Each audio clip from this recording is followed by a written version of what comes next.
Koufax. Koufax kicks. He delivers. It's up the middle. It's a base hit. Richardson is rounding first. He's going for second. The ball's in the deep right center. Davis it over in the gutter. Cut the ball off. Here comes the throw. Richardson rounding first. He goes into second. He slides. He's in there. He's safe. It's a double. He's in there, Martini. Look at Richardson. He's on second base. Koufax is in big fucking trouble. Big trouble, baby. All right. Here's Tresh as the next batter. Tresh looks in. Koufax. Koufax gets the signs from Roseboro. He kicks once. He pumps. He fires. It's a strike. Koufax's curveball is snapping off like a fucking firecracker. All right, here he comes with the next pitch. Tresh swings. It's a line fly ball in deep left center. It's going. It's gone.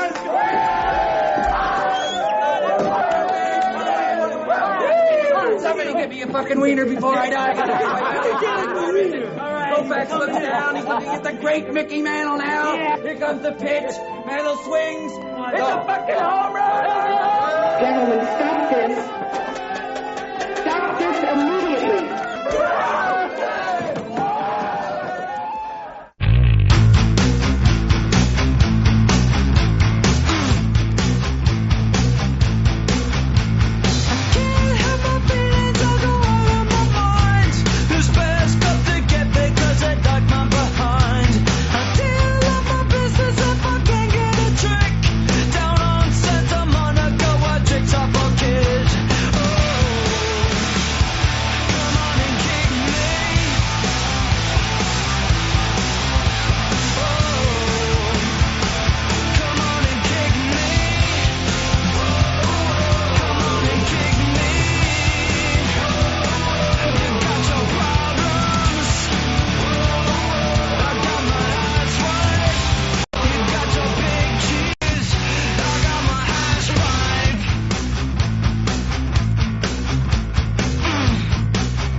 It's the Ron and Fez show. I'm Ron, there's Fez. Hiya, buddies. Earl, big night for your Yankees last night. You got to be talking a little louder, walking a little prouder today. Oh, it was a great game. And just when you thought Jeter couldn't do any more, he does more. Five for five. 5 for 5. And it's extraordinary. And the last one was the best of them all. A big blast to right center.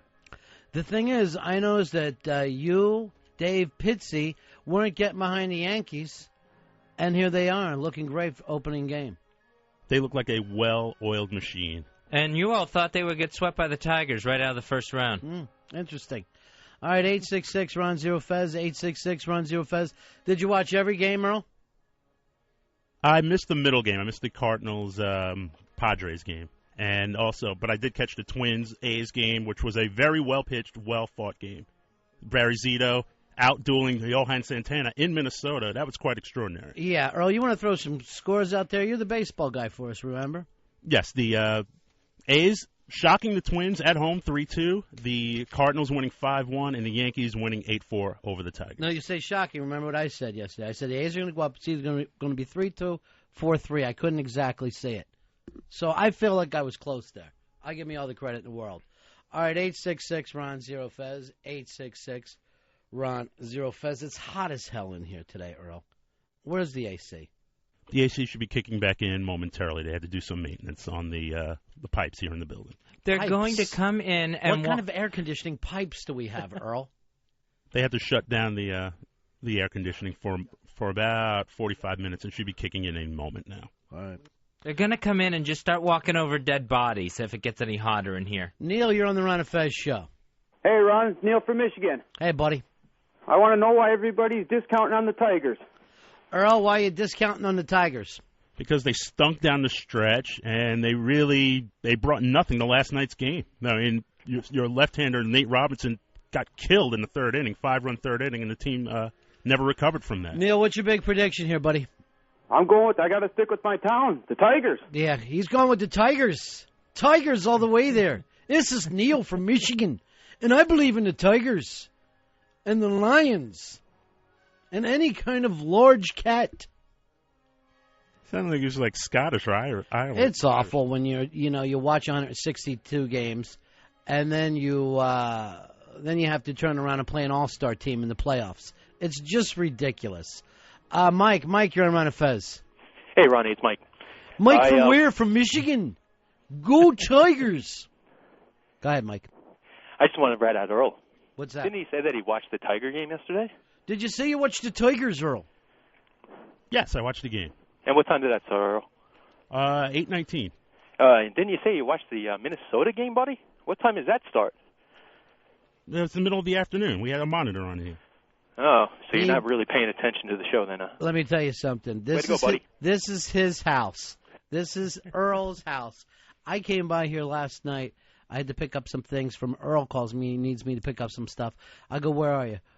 Work. I come all the way over here. I can't reach him because he's got his phone turned off. He's got every TV going, and he's rocking. Yeah, he treats this place like a non-alcoholic sports bar. What you need to do is start drinking and go to a sports bar, Earl. I'm really considering to start drinking, and maybe it'll help me relax a little bit. Chris, you're on Ron and Fez. Yeah, Ronnie Fez. Hey, what's up? Earl, I want to know your excuse for not watching my Cardinals playing yesterday. You can watch the first game and the last game, and not the middle game, huh? I will say this. Earl doesn't know jack shit about the National League. It's all confusing to him. Every time he sees a bunt or a pitcher at bat, he yells, "What's that?" I don't understand. I did see Piazza muff the foul ball that really kind of opened the floodgates. Are you just trying to do an Eddie Trunk thing here again? Is that where this is all going? No, not at all. It seems like you line up against Eddie Trunk every opportunity you get, Earl. I never line up against Eddie. It's my butt. Have you noticed that, Fez? I've totally noticed that. For some reason, anytime Eddie Trunk's name comes up, he loves to throw out a Piazza thing just to bring up any sort of bad past or something. Piazza drops a ball, and Earl and Charlie Logan are applauding and jumping up and down on their chairs. And it really doesn't come off that way, Earl.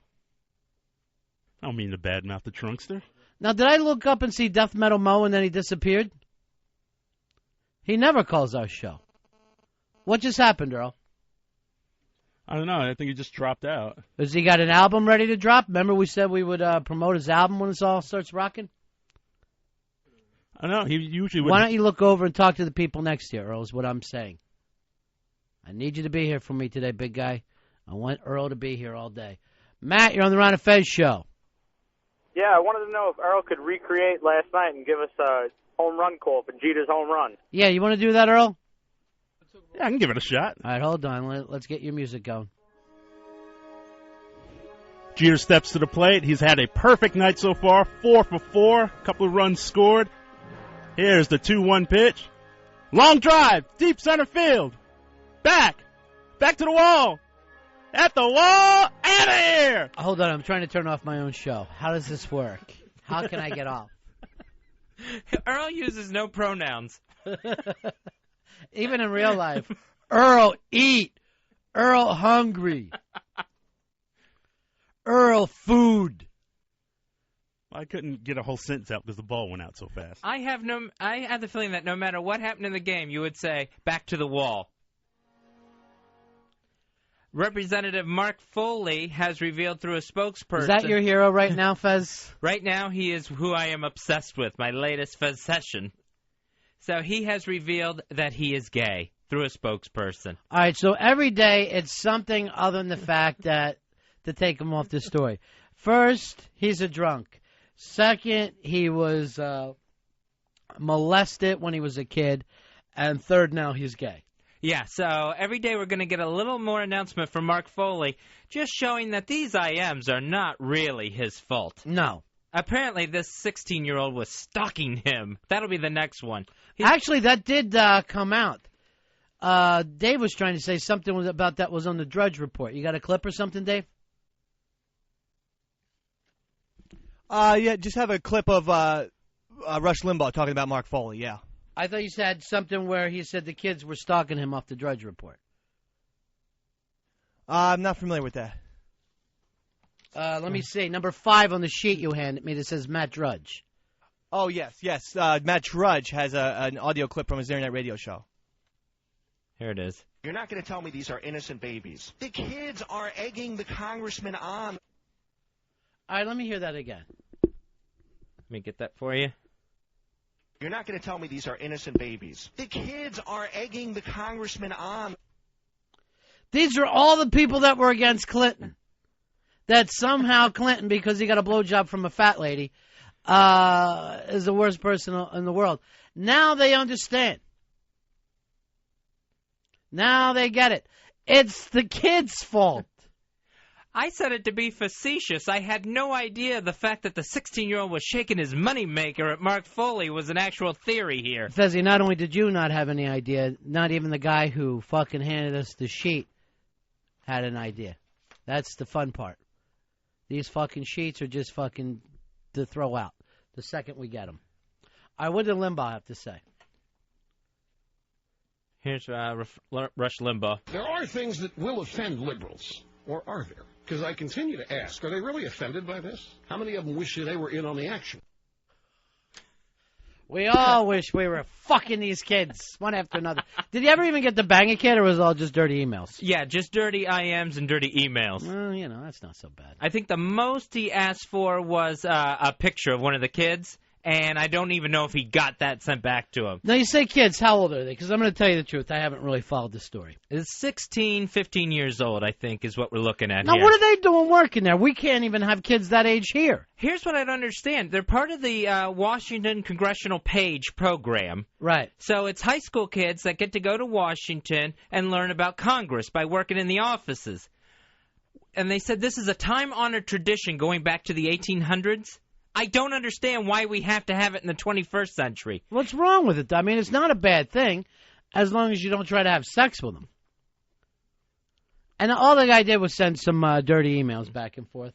And now he's just fucking blowing out the pipes, everything that he can fucking yell out about himself. You're cracking under pressure, Foley.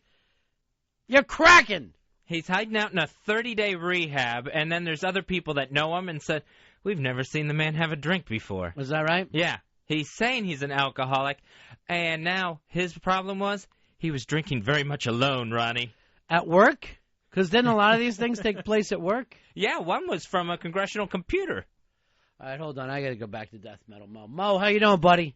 Gentlemen, 917 up, checking in. Oh, yeah. Hoo-ah! What honor here to have Death Metal Mo call our show. What's happening, man? Appreciate it. Let me just, I'm sorry, let me put my bacon sandwich down. Starving. What I just heard you guys talking about, I mean, I called in with something before. I didn't want to, they said you weren't talking about it yet, though, so I heard you talking about my CD. I sent 5 of them signed up to you guys because it dropped already. I'm kind of wondering if you ever got them now. Earl? Yes. Did we ever get any Death Metal Mo CDs? He sent those a while ago. Yeah, I sent up 5 signed, one for Ron, Fez, Earl. I get one? Johnny. Of course. Earl? Pretty sure everyone got one. Fez, did you get one? I've never heard that this arrived, or I've never seen one in my fat paw either. Dave, did you get one? I never got one. No. That's fucked up, dude. All right, Earl, we told him when the CD dropped we wanted to open the show with the song, and it was all going to be exciting and fun. And I'll be more than happy to send them up, but again... Earl, do you have those CDs? I'll double-check the office again, but I'm pretty sure we got them. And I'm pretty sure we got them, too, here in the office, but I didn't get one or know they were out. Fez didn't know they were out. Neither did Dave. Yeah, I mean, that was a while ago, but, my mistake. But I don't want to be the common pile-on Earl guy here, but I just want to know what happened. I want to make sure you gentlemen... Earl doesn't want to leave the NEW classics that he loves to open the show with every day. God forbid we should open the show with a friend's fucking CD. No, there was no disrespect or any of that at all. What was it, Earl? A little bit. No, that was just an oversight on my part. That was my mistake. That's disrespectful to me and Fez. If something comes in that's for us, I'll give you one. Remember this yesterday, Fez, where you read out that, the Springsteen book is here from Mike from someplace in New Jersey. Yeah, Wall, New Jersey. Michael from Wall, New Jersey. It's fucking Mike the teacher. Fez is reading Michael from Wall, New Jersey, and I'm like, oh, that's very nice. Thank you, Michael. It's Mike the teacher, who we've known for years. Another man with a good CD. I was reading the mailing package on there, and it said Michael from Wall, New Jersey. You know his last name is Black, right? Yes. You're the producer of the show. Yes. So why would you give Fez a note thanking Michael from Wall, New Jersey, instead of Mike the teacher? I was pretty sure he gave his given, I don't know if that is his given name, I'm sorry. Yes.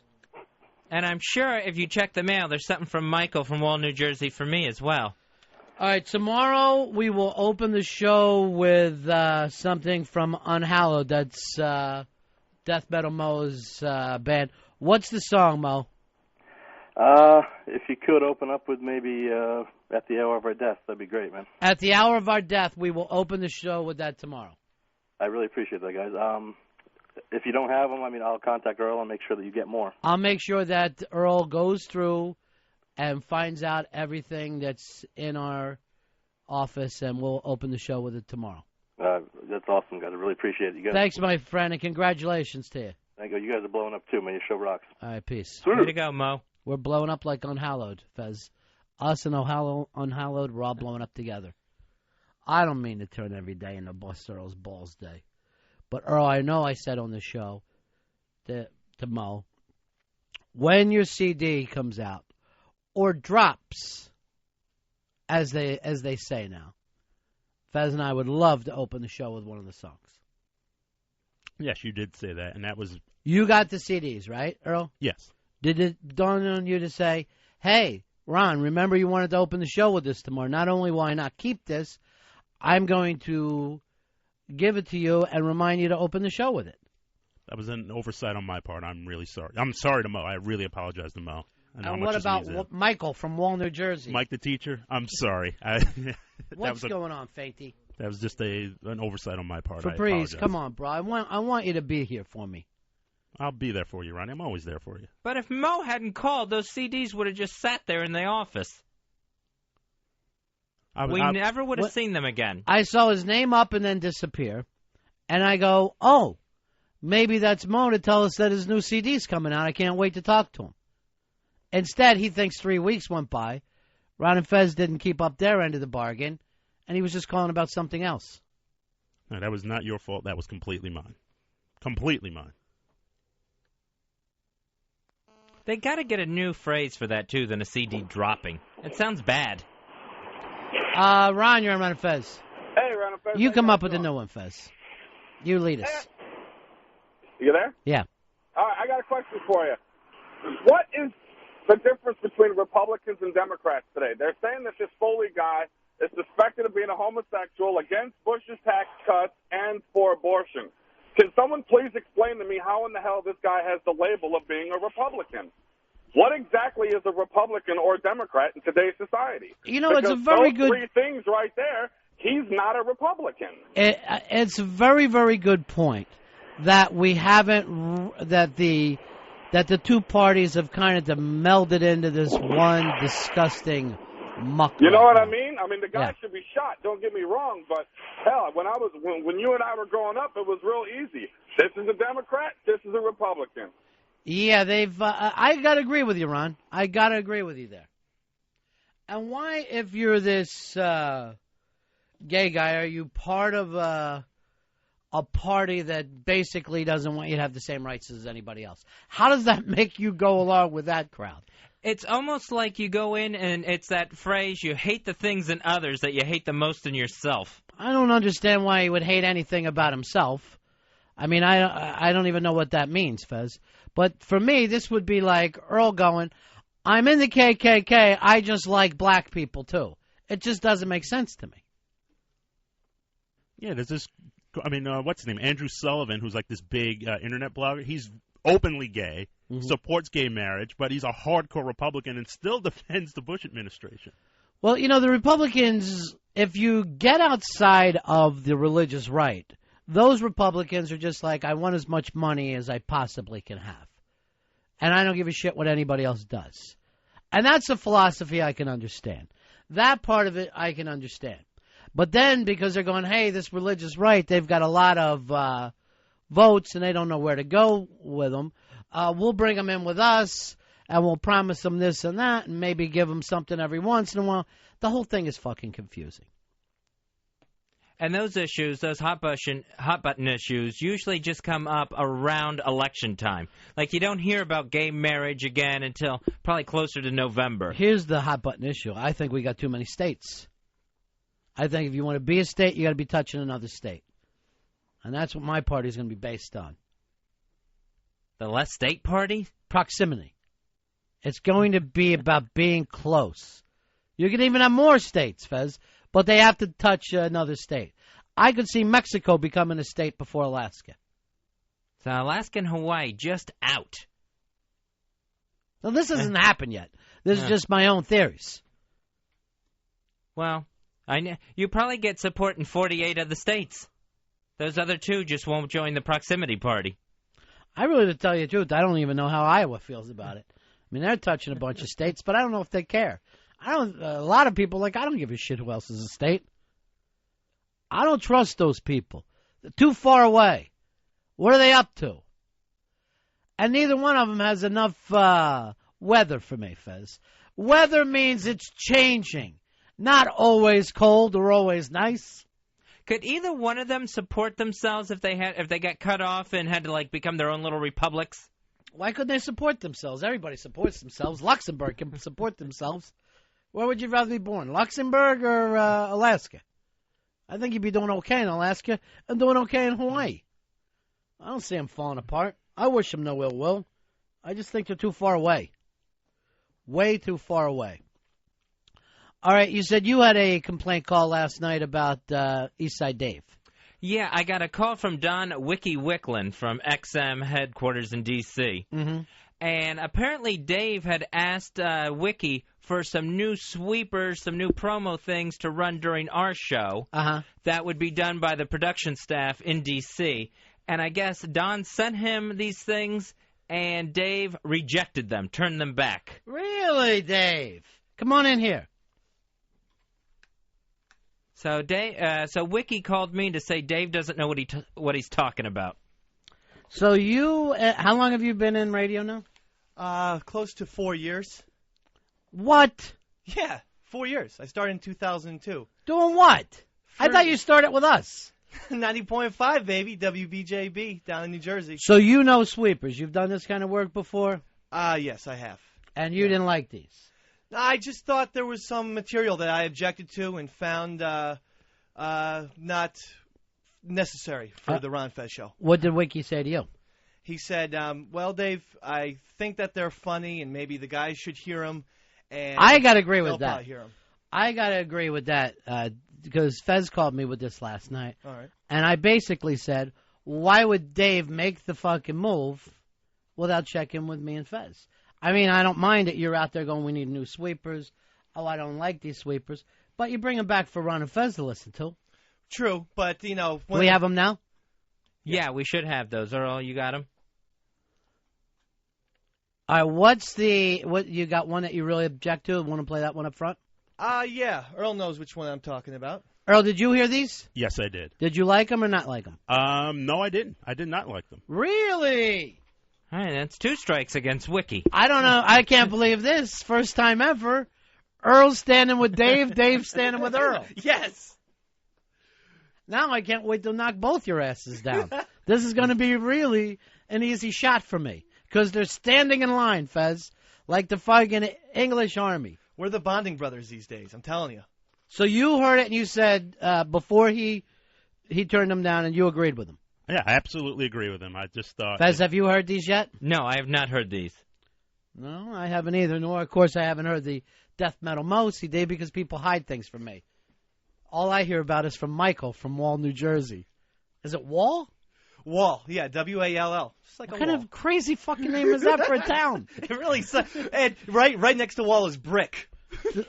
They ought to build a wall around Wall, and then nobody will understand what it is. The town names of New Jersey, there's no fucking imagination at all. It Wall, it really sounds like it's missing something, like it should be Wall Beach or Wall Lake or something. Now, the name Brick is kind of cool, though. I don't know what it is about it, but, you know. They are hard-ass down there. Yeah. Their football team's been undefeated since 72. I wouldn't even have a thing. I would just call my football team the Brick. The high school would be the Brick. Because I'd be like, I don't know if I want to fucking play the Brick. I'm afraid of them. You don't want to play Brick. All right, so you turn these down. You don't even know who did them. It's just some anonymous production Some guy team. in D.C., right. All right, let's take a listen. XM202, Ron and Fez. XM202, Ron and Fez. Fuck Opie and Anthony. What? Excuse me? This is what they want us to play during our show. On the day that we just rename the channel. Martini CC. This is what XM has sent to us. Really? Happy anniversary, O&A. All right, let's take another listen. Let's listen to that one again, Earl. XM202, Ron and Fez. XM202, Ron and Fez. Fuck Opie and Anthony. All right, really? Hey, yeah. I'm telling Opie you played that. I'm a big tattletale. Now, to me, it sounds like Adam Carolla is now doing the fucking voice work for us. So this shows up when? This showed up yesterday, sometime in the early afternoon, yeah. Yeah. And I listened to him, I was horrified. I'm like, holy shit! I was going to delete him, too. But, yeah. You know, I just decided, all right, well, let me, in case the boys want to hear him. All right, let me hear the next one. XM202, Ron and Fez. It's like dipping your dick in creme brulee. Oh, God! Oh! God damn it! The hot sugar on top burns at first, but when you get past that, it's not bad. That's kind of how their show is. Not bad. XM202, Ron and Fez. All right, Adam Carolla is fucking now doing voice work. What's with the penguin noises that have to start the promos? Listen closely, but every promo starts with rah, rah. What was that Burgess Meredith bullshit? All right, go back and play the first one. That's way more controversial. XM202, Ron and Fez. XM202, Ron and Fez. Fuck Opie and Anthony. So far, that's the only one I like. That's the keeper? Yeah. Intern writing your I some wrote, brazen intern writing your promos. I actually wrote the liners, and I still have the email, and it was Ron and Fez XM202. That's all. Just as generic as possible. It was so generic. It was just basically for a different voice. You wrote down just those specifics. Did you catch yourself doodling by any chance? Fuck O&A. Yeah. Just drawing it. Was there a little typo before you faxed it on down to the production department? Right, let me hear the third one. Ron Bennington. Fez Watley. Fez is the one with the dental surgery. That's why we had to change his name, because he couldn't say it otherwise. It was a big dental accident. Like the drill went out of control and everything. There was flying around his mouth. He was trying to save himself. A little bit of water. Yeah. XM202. Ron and Fez. All right, that one just confuses me. Yeah, I don't understand it. That makes me miss Ramon promos. Thank you, Fezzy. Sorry, Steve. All right, let's keep them going, Earl. Steve, you loving these, though? No. No, I do appreciate the creativity because, you know, you got to blow your load creatively every once in a while, but it's got to have some, it's got to make some kind of sense. That's really just letting a panther loose in a room full of models kind of thing. And maybe not insult every show on the channel.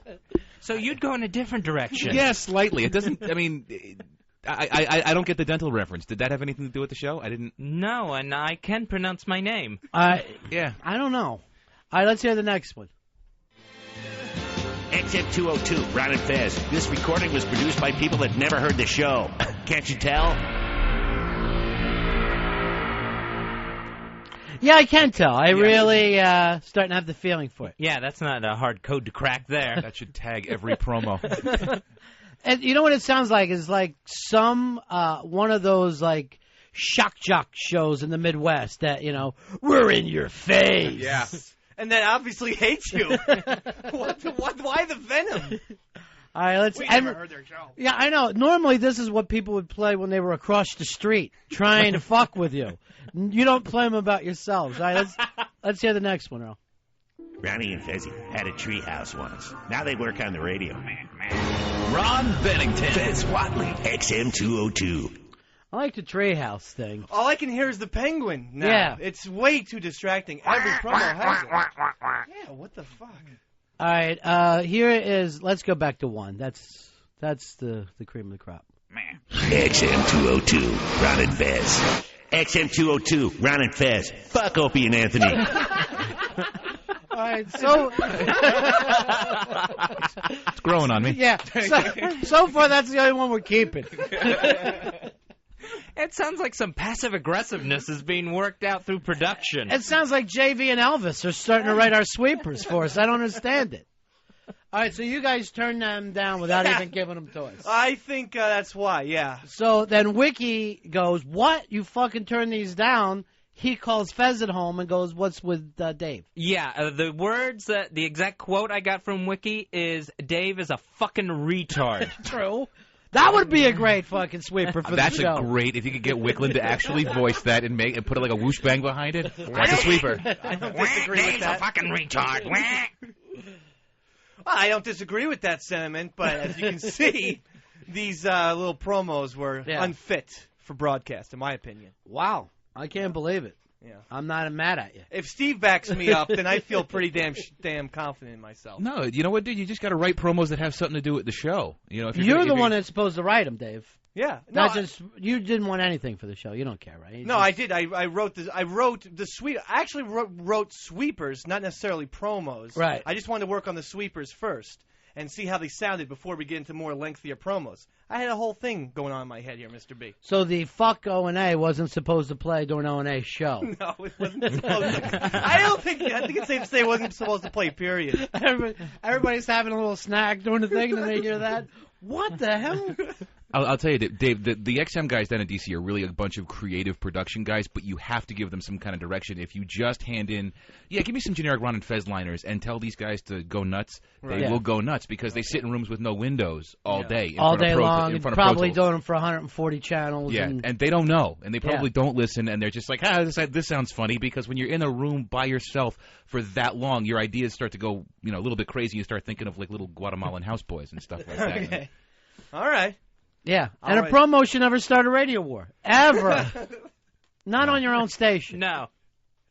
That's a good point. A lot of interpretation there, so don't let those in. Do your own work, okay. Is what it all comes down to. Don't expect them to work for you. Well, I thought the actual liners where I said Ron Bennington, Fez Watley, XM202. I had you just wanted something generic, something. Well, just to start, Mr. B. Yeah. And again, we'll build from there. I just wanted to see how they sound, how the voice sounded, and then from there, I'll go, okay, this was cool, and then we'll build up. That's the way I thought it was going to go. Yeah. I wouldn't trust you to edit out the fuck O&A part of it. Well, no, I didn't care for it. That's why I said I object to these promos. Wow, Don. that's your first time, right? And I emailed back to him too. And what did he say to you? He said, Jesus, Dave, you didn't get it. These are funny. Playing for Ron Fez tomorrow, and hopefully they'll find them funny too. Well, we did. Well, we're still not using them. We found them funny for the wrong reason. So it worked 50%. I know in my heart that I'm funny. You are Fezzy. In your own way, you are. In your own way, you are. Now, Steve, you handed something that Brother Joe sent us today. Yeah, Joe sent me a song that he wrote for Fezzy last night, and so I handed it off to Dave this morning. Beautiful. Really? Let's take a listen to that. Fez loves Dawn, don't want man-ass anymore. Could it be she's made him go from gay to bi? And did I hear him say on that radio yesterday that he no longer wants to fuck a guy? She's 41 and Fez calls her his lady. Earl and Ron say that he's gone crazy, 'cause he talks as if they've both been making plans. But does he know that Dawn has female glands? In his younger days, Fez never would have wanted Dawn. A prettier woman he'd have passed up for schlong. But there's something new that he might wanna try. Dawn strapping it on and taking him from behind. Fez loves Dawn, don't want man-ass anymore. Could it be she's made him go from gay to bi? And did I hear him say on that radio yesterday that he no longer wants to fuck a guy? Fez loves Dawn, don't want man-ass anymore. Could it be she's made him go from gay to bi? And did I hear him say on that radio yesterday that he no longer wants to fuck a guy? Fez loves Dawn, don't want man-ass anymore. Could it be she's made him go from gay to bi? And did I hear him say on that radio yesterday? Brother Joe with Fez Loves Dawn. Now that is so cute, Ronnie. Yeah. That is so adorable. They say Brother Joe has a song. Yeah. Then I sit here and I hear it for the first time. That's my Don Cumia singing there. What? That's Don Cumia singing on there. And you're happy with this? It's just, that's how we are. We're one of those playful couples. Oh, I hide her car keys or something like that. She has her brother do a nutty parody song about me. Just part of the fun, playful, cute couple that we are. I had no idea. Oh, yeah. Yeah. So part of the... That is irrepressible. That little minx, I'm going to get her.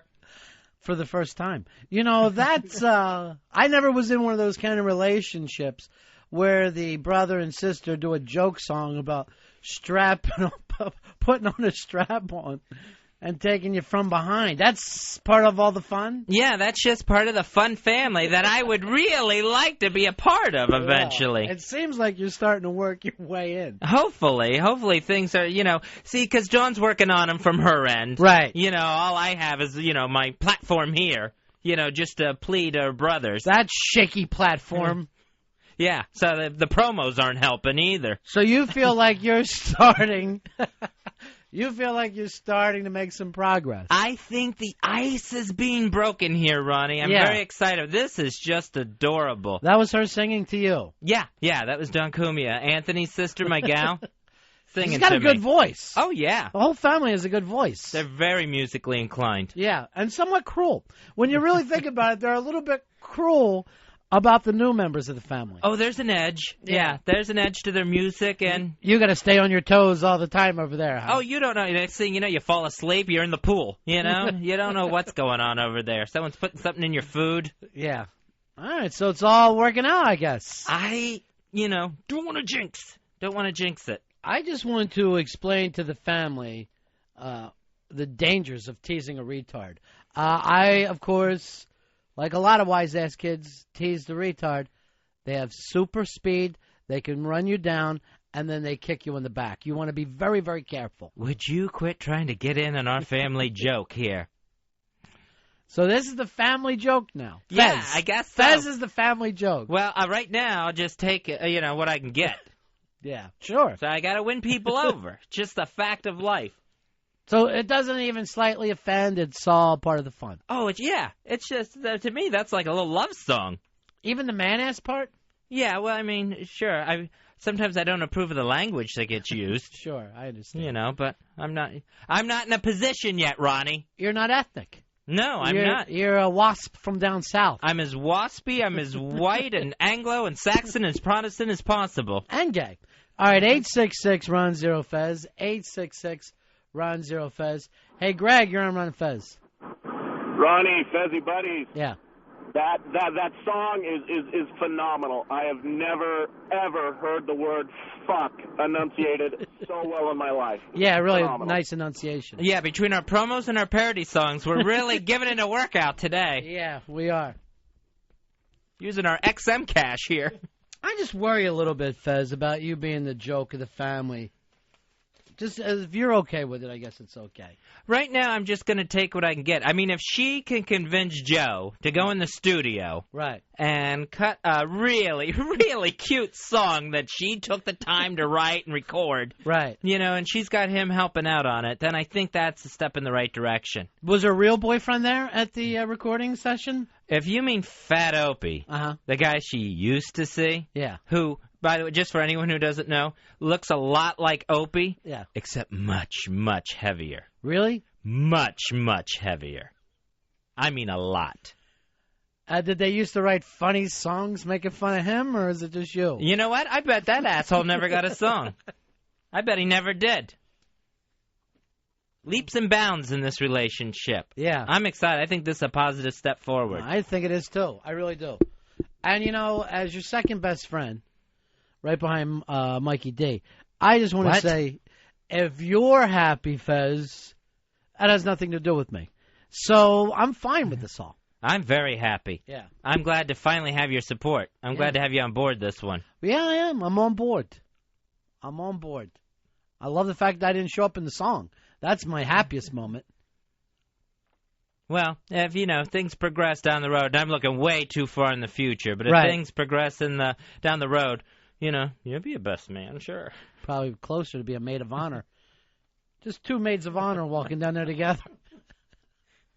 I don't like those progressive type weddings. No. I like a more traditional thing. You've never been married before, huh? No, I never have. Shocking. Yeah, I have kept my bachelor status, my friend.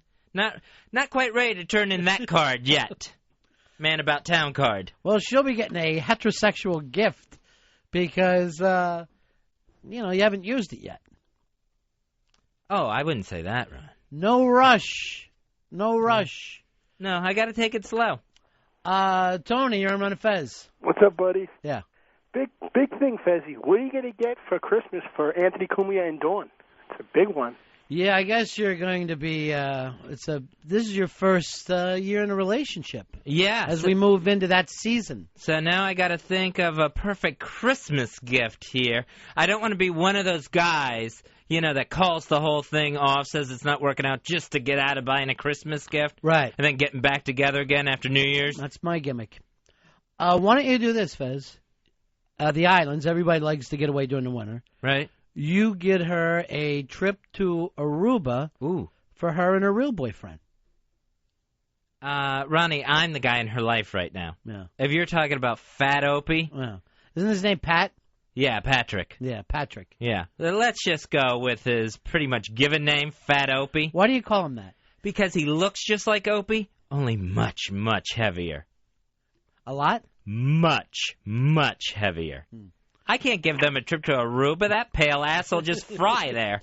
Oh, so now you're taking shots at him, huh? Oh, yeah. You're the jealous type. Oh, yeah, don't get me going. Don't get that green-eyed monster woken. Oh. Perry, you're on Ron and Fez.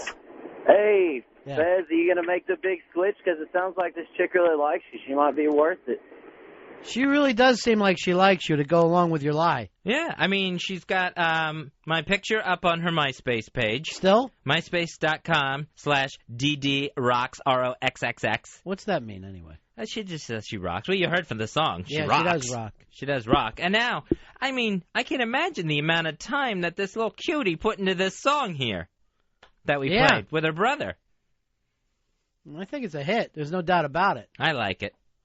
And unfortunately, we made that sweeper about her brother. Yeah, it kind of looks like I'm the one holding the grudge, like I'm the one who doesn't want to work things out. Yeah, it does.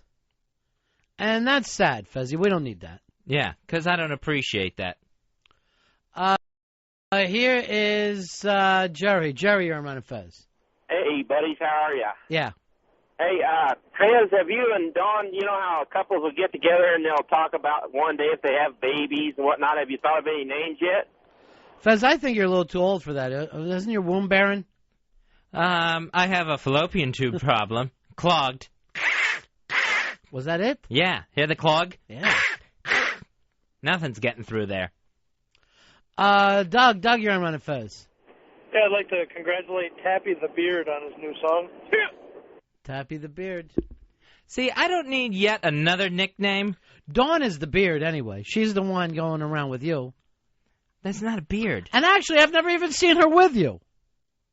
Do I need to show you the MySpace page? Her MySpace page? Where is that again? It's myspace.com /DDRocks.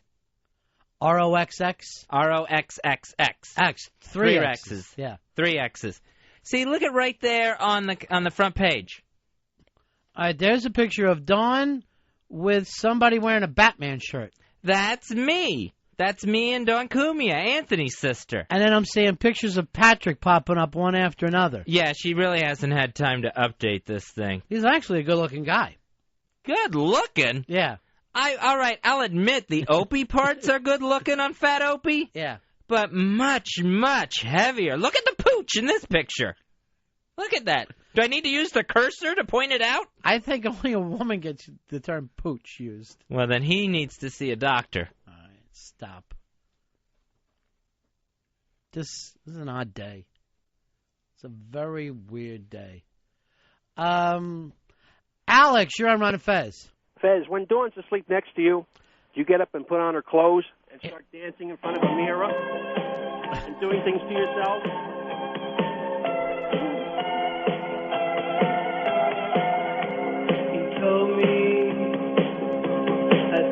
Why are you dancing in this, Fez? It's supposed to be an insult. There's something about that music that I really can't just help myself.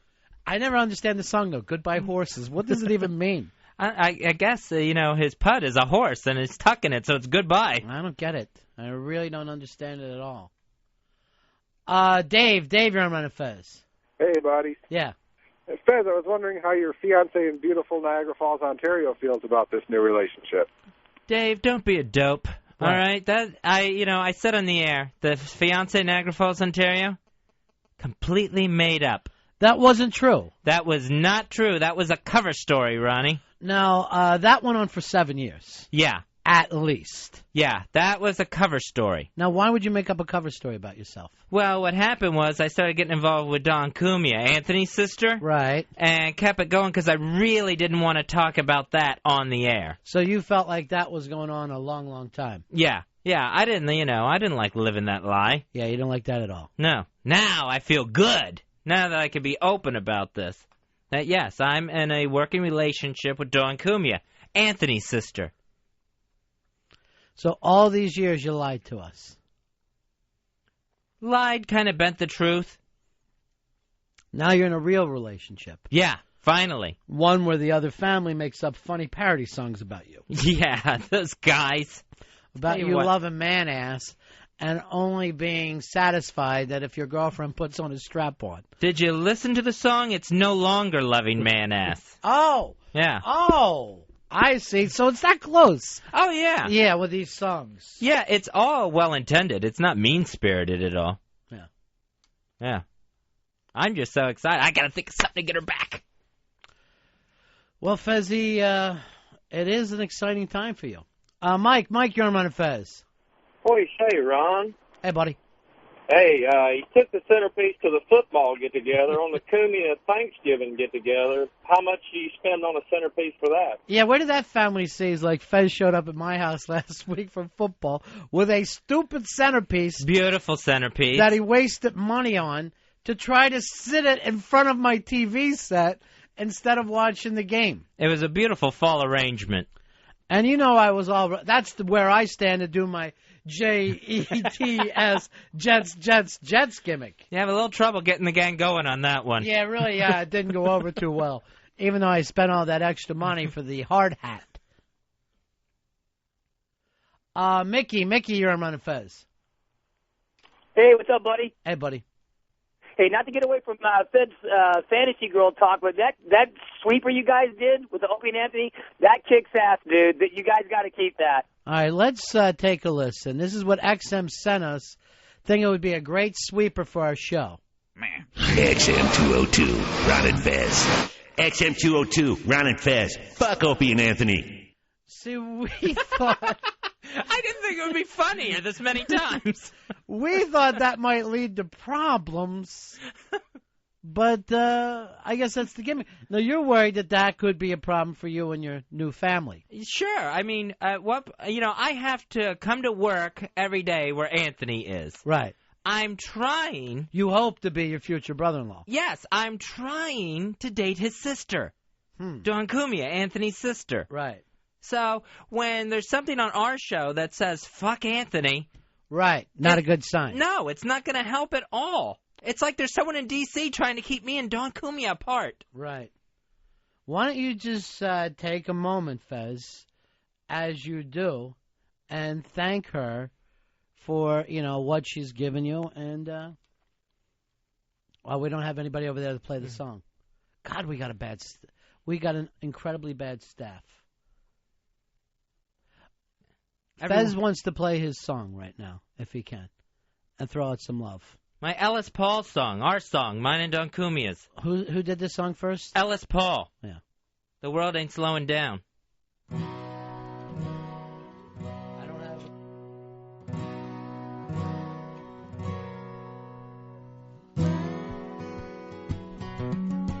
No, it's got to be... Found you sitting on a suitcase crying. This is our song, sweetie. Beneath my feet, I feel the rumble of a subway train. Yeah. It's a little nicer than the Brother Joe one you did for me, but I understand your silliness. The train came in breathless, the passengers restless. I like tickling the balls. Why does my back smell like chlorine? All right, Ron, please don't do that. Shove a potato in my ass and watch me make French fries. I'm trying to talk to Dawn Cumia, Anthony's sister. Boy, howdy, my asshole hurt. And that's not what I wanted to say to her. Why did you say it? That's not me, that's Soundboard Fez. This is not a soundboard. It is too a soundboard. It's me, Fezzy. I'm Fez. And I'm just trying to talk to my lady love. Time out, my bung is dripping. That's not going to help anything, Ronnie. I wish you would stop playing that. All right, sorry. Why don't you play her song to you, then? All right, I could do that. Play that song to her, of hers, that you like. Fez loves Dawn, don't want man ass anymore. Could it be she's made him go from gay to bi? Time out, my bung is dripping. Ron! When did I hear him say on that radio? You remembered my balls. That he no longer Boy, howdy, my asshole hurt.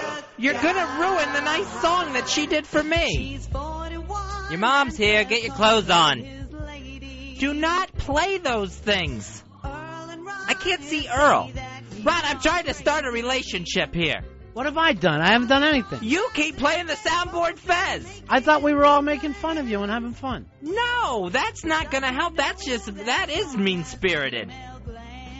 It's cock time. All right, see now, how is she supposed to take that if she hears me saying it's cock time? It's cock time. Ron, stop it. Hey, Fezzy, we do have a Some exciting news for you. Oh, what's that? What's your favorite movie of all time? My favorite movie of all time, it's Pee-wee's Big Adventure. Dottie's here. No way! E.G. Daily? Yes, she's coming in just a couple moments. Oh, that is so cool! You're a hero. We'll be right back. The Ron and Fez Show. Ronnie, Fezzy, the Ron and Fez Show, XM 202.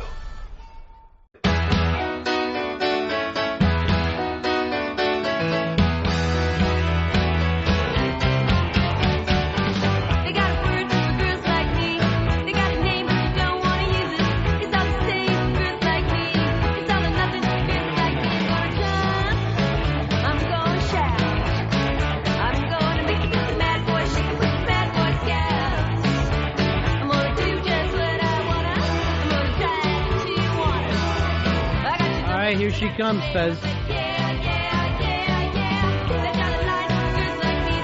I am so excited about this. E.G. Daily, she of course played Dottie in Pee-wee's Big Adventure. She was one of the best friends, Lauren in Valley Girl. E.G. Daly's in the studio. How are you? I'm doing real well. How you doing? It's great to see you. You look like $1 million. You really do. Thank you so much. Now, you do a lot of voiceover work. I do. You guys sound like you should be working right with me. That's what we want to do. Well, you sound like you sound like you should be doing it. I was listening going, they do that's what we do. We just sound crazy. You do that all day long now? I do. I do different sessions all day. My speaking voice isn't necessarily squishy all the time. Right. Yours is a little squishy. Mine's squishy, cool, yes. You know? Mine kind of goes into squishy, and then it gets back into low, and then it gets into womanly, and, but that's kind of what it is. Is that something you trained to do over the years, or you... I think because I've been I think it was a gift originally because I think it was a combination of singing, being a singer, and using my voice so much that I was capable of doing more with my voice than the normal person. And then, on top of that, the acting that I'd done all my life where I was able to do characters. And I've always been able to imitate dialects, which is key for it, too. Dialect, ability to catch on to dialects or speech impediments. And then I just started noticing that I did a show and some guy saw me and was like, you should do voice work. And I was like, okay. But after you've been acting and singing for years? Yeah, so it's really all of that sort of was the base and the foundation for this amazing voiceover career that I have, yeah. All right, so let's go through some of the voices that you're known for. Give us some of the stuff that you do. Okay, so I do a baby's gotta do what a baby's gotta do, Tommy Pickles. I love Rugrats. There you go. And then I do, this one is, listen, Mojo Jojo, I'm going to whoop your hiney. That's the big Girls. one. Yeah, Powerpuff Girls. Right. And then I do, what else? I did, Babe and Babe 2, which is, I was looking for my mama. I was wondering if you know where she is. That's Babe. And so do you, when they call you in for this stuff, do you have to go over it a few times where they go, no, that's too, or they just let you roll with it? Sometimes it depends on the director usually. Sometimes they're really specific. They're like, we want the voice a little younger. Usually it's like they hire me now because they know what I'm capable of doing and they know they can just sort of dial me in. So they're saying, okay, you're talking like that, EGK, let's dial you in a little younger. So then I start talking like that and then they say, dial you in just a little bit younger, and then I start talking like that. And then they say, dial you in even younger, and I start talking like that.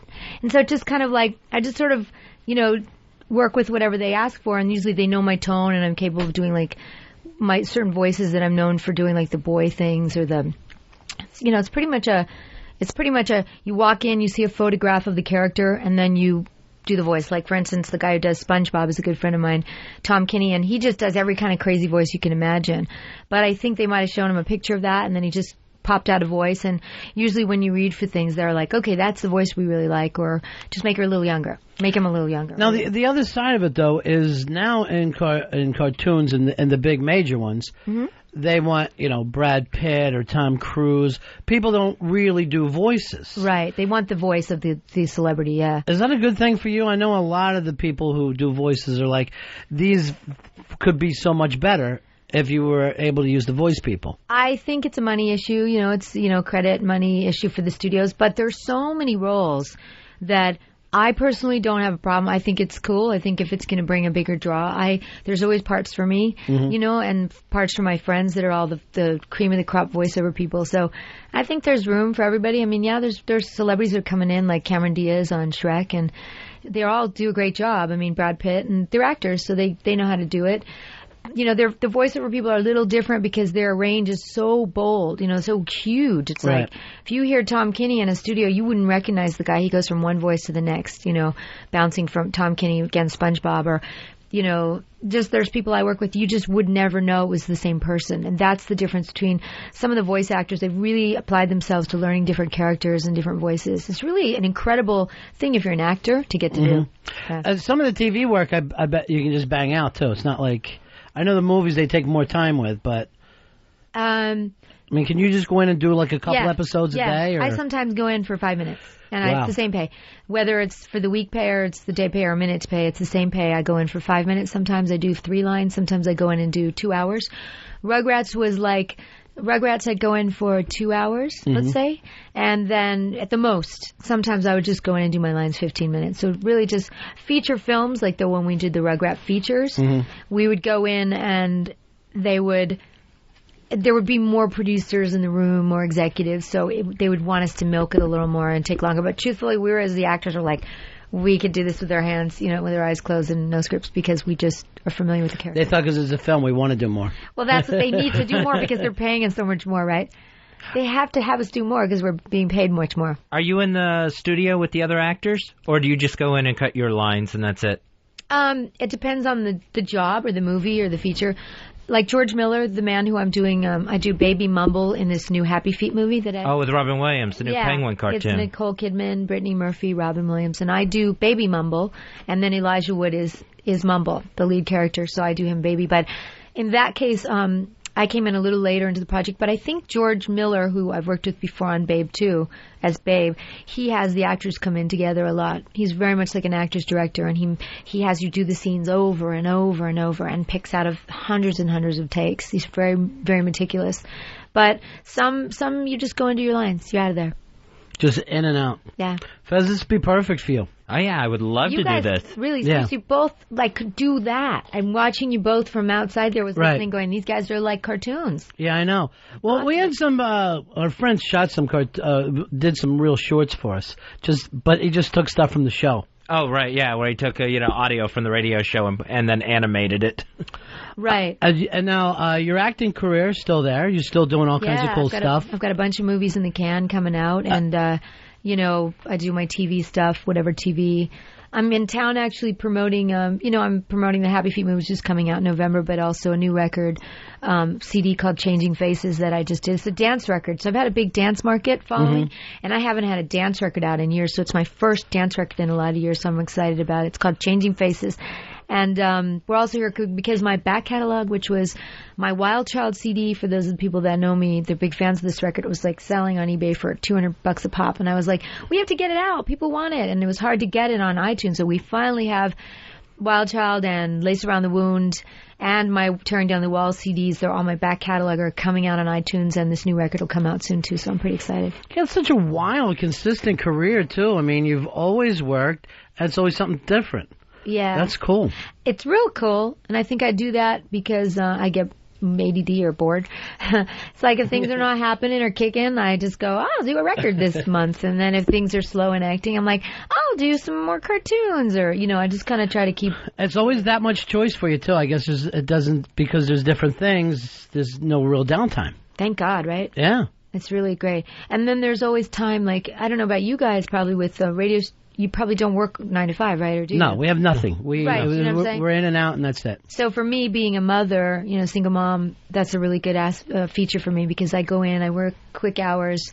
I record at nights or during the days when my kids are at school. I'm a mom. I like to be there for my kids. So. How old are the kids? Kids are, my daughter's going to be 8 on the 14th, and my other daughter's 10. So when they were really growing up, little kids... Mm-hmm. They're watching the cartoons that you're voicing. Yeah, they grew up. As a matter of fact, I was in labor when I did one of the Rugrat episodes. You would never know, but... Tommy Pickles in labor. Yeah, I was. I was like doing lines like, hold on, your diapers. And I'd be like, hold please. And then I'd be like, okay, a baby gotta do what a baby... And then I'd go like, hold please. And literally they have me on tape in contractions, and I had my daughter that night. Now, was that crazy for them to have their mom do those voices, though? I mean... They were literally... nursing on my boob while I was doing cartoons, so they are so used to it. They were literally, I would do phone patches. As you know, phone patches are when people are in another city and they're recording me. So they can't see me. The engineer only sees me, and I would literally have children on my breast nursing while I was doing sessions, and nobody knew. Can I say that on this? You can say whatever you want here, honey. Okay. We're gonna need whatever you you to want to say. We're gonna need you to do that again. It sounded like someone was nursing. It goes like this. Oh, you do effects too. I do. A lot of you. There's a lot of good. Do you have a pencil? Yeah. Give me a pencil. I need it to be a pencil though. Pencil over here, Earl. Pencil, people. Maybe a pen will work. It's usually a pencil. Yeah, you learn all these tricks when you do voiceovers. Like, you know, Tom Kinney to do the thing he goes, that's how you do that. Oh, a SpongeBob? Yeah, he does that. Well, let me hear that, Fez. That's awful. It's just really bad. I don't think you can make it in that business. I thought that was pretty good for a SpongeBob gurgle. They got me a pencil. Here's what is this? Teeth chattering. Oh. Do that with a pencil? Cool, right? That's cartoon teeth chattering. You learn all kinds of cool, sophisticated, classy, sexy things when you do cartoons. You grew up in L.A.? I did. I grew up there. Yeah. So started acting what age? Started acting around 8. Didn't really work at all till I was around 16. Then I started guest starring on some TV shows like Laverne and Shirley back then. And then you were part of that whole 80s movie thing that never has gone away. Never. Valley Girls. Valley Girl is still on TV all the time. Better Off Dead. Yeah, Better Off Dead, great win. Yeah, I was very, very fortunate in the 80s. I did a lot of those movies. But for Fez, it's Pee-wee. Pee-wee's Big Adventure, my absolute favorite film of all time. That's cool. And you played the nice girl there, because a lot of time in the 80s films you were the bad girl. Trashy, trampy. Yeah, that was my favorite. Got it. Yeah. I like playing those trampy, trashy vampies, because I'm really not that. I'm really just kind of mom. I'm really just sort of kind of more stable. I consider Not Too Cool Julie to be the fucking line of the 80s. Not too cool, Julie. Not too cool, Julie. Your mom's so cool. Yeah, right? He's so cute, Pee-wee. In Valley Girl, was I thinking about? Nick Cage was really cute in Valley Girl. Yeah. That was my favorite movie that Nick did. It was, I guess that was his breakout film too, right?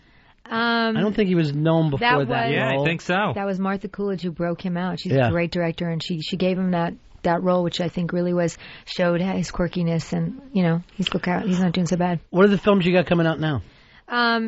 There's one called Cutting Room. It just won some. They're a little more artsy. They're more indie feature stuff, but it's called Cutting Room, and it was in. Just won some stuff in the Milan Film Festival. We were in Milan, and another one called Mustang Sally. It's a little crazy, kind of a horror, kind of fun thing. And I don't know if you guys saw Devil's Rejects. I was just in that, the Rob Zombie movie. Very cool. I'm in that. Some other stuff I can't think of right this second. Rob Zombie, very interesting career too. Being able to move over and Rob do Zombie stuff. oh my God, he's an incredibly talented director. Really great to work with. Really sweet, mellow guy, and I didn't expect him to be, that sweet, mellow. I thought he was going to be like, And then you got Pledge This, National Lampoon's Pledge This. Yeah, where I played Paris Hilton's mother for a second. I played her kind of white trash mom. Now, what was that like? Was that weird or? Weird because of the history of my situation. Do they know? No, you can explain. Well, basically, my ex-husband is the guy in the Paris Hilton porn tape. Father of my kids, as I say. That was, I think it was there was a second where it was weird, where the producers were worried about me coming. I got a phone call and they were like, come out to Florida, from a guy that I actually was a boyfriend of mine who was shooting in the movie. He said, they want you to do this role tomorrow morning, fly to Florida. I was like, I'm not going to Florida to do this thing. And then there was a little worry about the history because of, getting back to the thing, my ex-husband was in the Paris Hilton porn tape. So there was a moment of where there was some weirdness between Paris and I because the lines were kind of crossed as to the relationship. The tape was made after when we were separated, and we were separated and they made the tape. And so that part didn't bother me. It was, during the end of my relationship when I knew there was maybe something going on, because the second we broke up, they were a couple. So that was my theory. Mm-hmm. But I'm very close with Paris. I mean, I love her and she's a sweetheart. And,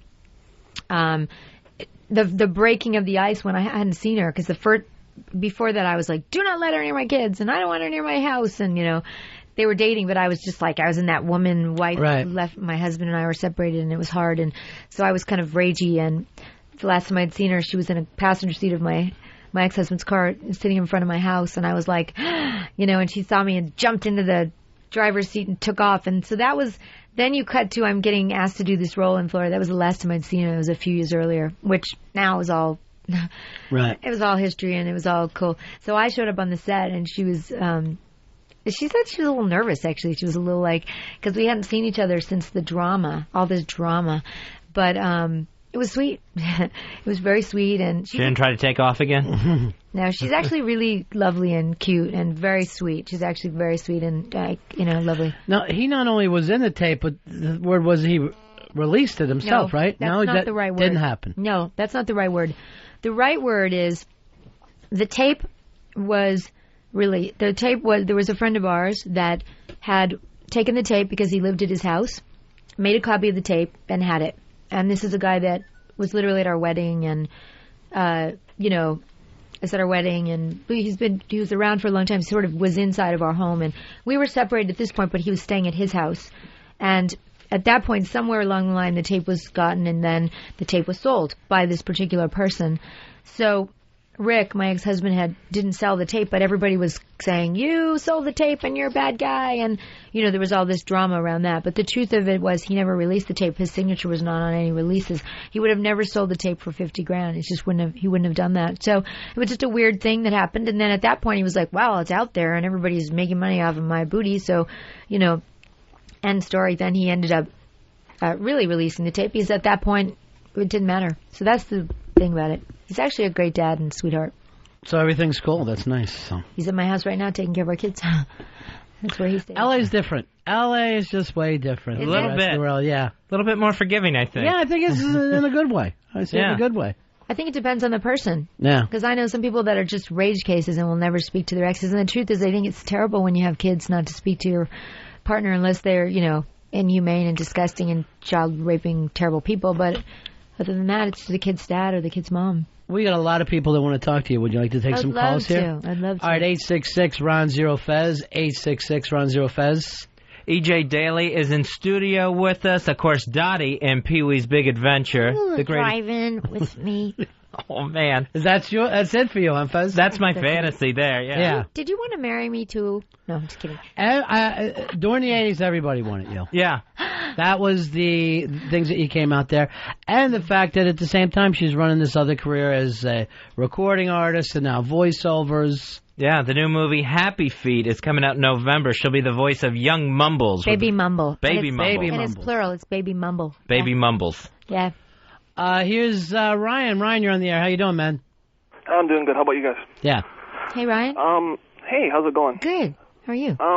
Your movie Babe 2, Pig in the City is probably one of the most underrated movies ever made. I know Siskel rated it his #1 movie of that year right before he passed away. Yeah, it was a brilliant movie. And you should have seen it before they cut a lot of stuff out of it. It was really Oh, my gosh. Yeah. Well, that's kind of why I'm calling because I was wondering if you think what they have cut out will end up in a future DVD at some point. I know sure the hope movie... so. That would have been the director's cut, and that was brilliant. I mean, it was just brilliant. Normally those things come back out now. Everybody will get the opportunity to. I hope see so. it again, I think so. That kind of stuff. They don't throw that stuff out, and I think at some point it'll be on some whatever. But I agree with you. It was an incredible, like Fellini-esque kind of strange, beautiful movie. All right, here's Tom. Tom, go ahead, buddy. Hey, I just want to say the most incredible scene of all time was when you were in your panties fucking dancing in that bedroom on Valley Girl. It changed my life. Valley Girl. Yeah, we played that song as we brought her in, yeah. You liked my pigtails, didn't you? Yeah. Oh, my God. I bought the soundtrack when I was in 8th grade. Every time it's on cable, I have to watch the killer soundtrack of all time, right? really great soundtrack. The best track. They have two versions now. And it wasn't made by a good label or the movie, but just like songs that should have been on it. And oh, my God. That was an incredible soundtrack. Thank you. That's so sweet. Thank you very much. Thank you. Can I tell everybody to go to my website? Whatever you want to do. I have a website. It's egdaily.com, and daily is spelled D-A-I-L-Y. And also a MySpace page, which is egdaily1, as in the number 1, myspace.com/egdaily1. Check it out. There's a lot of cool pictures, and everything's current. And just trying to keep up with this career of yours, because there's so many different things happening. I'm an artist. Here's Scott. Scott, go ahead, buddy. Hey, E.G., I love you. I've had a crush on you. Oh, thank you. That's so sweet. Since Righteous Apples. Oh, my God. You're as old as I am. I am. And I tell you, we're up there in the fantasies. Right on. I You're love gorgeous. hearing that. That makes me happy. I love that. Thanks for everything, E.G. Thank you so much. Fez, the 80s movies meant nothing to you. You're all about the Pee-wee thing. Yeah, totally. Late 80s. Yeah, all Pee-wee. They just screen the Pee-wee movie they do the cemetery screening in Hollywood. They literally screen movies in the cemetery of the summer, and they screen them on the mausoleum or the wall and thousands of people show up. They just screened it there, and Paul came, and the cast members all came. Is that right? Everybody came back together for it? Yeah, it's awesome. All of the cast came. All of the major top credit cast came to that showing. It was cool. You're right. L.A. is different. Yeah. Great guy, right? Everybody always says good things about him. Very sweet. Yeah. I just had a fundraiser for Last Chance for Animals, which is an animal fund thingy that I love and support. And Paul, a lot of people came to the party, but Paul couldn't make it. And, he's so gracious. He's like sending money to my fund, which is really cool. Some people, they don't go, thank you for inviting me. But he actually, went out of his way to say, how can I contribute to this cause, and sent off some money. And to Last Chance for Animals, I was really stoked about that. Yeah, we have E.G. Daily in studio. And could I ask this? What? Uh-oh. Could I had the guys print out a scene from Pee-wee's Big Adventure. Are you going to be Pee-wee? I do a bit of a Pee-wee myself, Okay, let's do E.G. it. Give me my line. I am very uncomfortable right now. And you'll be Dottie? Again? I'm going to be Dottie. Please? And who am I in this scene? There's really not a part for you, Francis. Oh. You're Francis. That was my favorite character in that. I loved it. Francis. He was at the screening, by the way. Is that right? Uh-huh. Okay. That's hilarious. So we'll start this out. This is the bicycle shop scene. Okay. E.G. Daily, of course, as Dottie, the love interest. That's my line. Fez Marie Watley as Pee-wee Herman. Okay, you ready? Okay, you start the scene. Hi, Pee-wee. So, is my horn ready yet? Yeah, it's ready. Should be loud enough for you now. Well, where is it? Let's hear it. Wait, I wanted to talk to you first. You are talking to me. No, I want your undivided attention. Look, Pee-wee, this is important. There's something I want to ask you. I want to know if you'll do something. What? I want to know if you'll go someplace with me. Like where? The drive-in. Look, Dottie, I like you. I like you. That's the thing. I like you too. Dottie! There's a lot of things about me you don't know anything about, Dottie. Things you wouldn't understand. Things you couldn't understand. Things you shouldn't understand.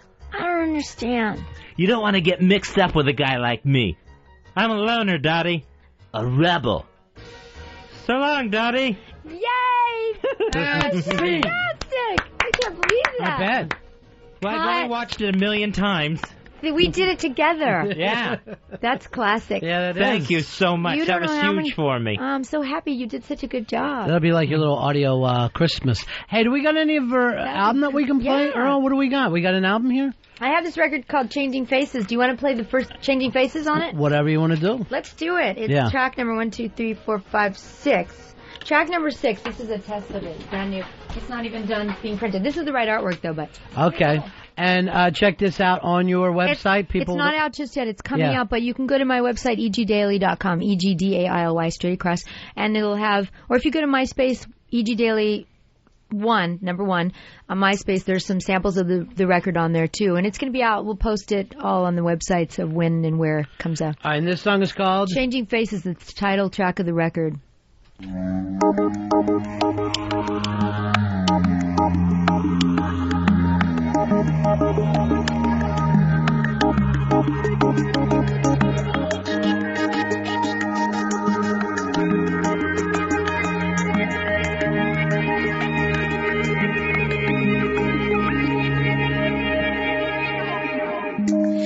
we go, another day, looking for another way, tired of taking the backseat. Carry on from place to place, hold our heads up, smile with grace, we're done for tears and no escape. Hold on, can you see?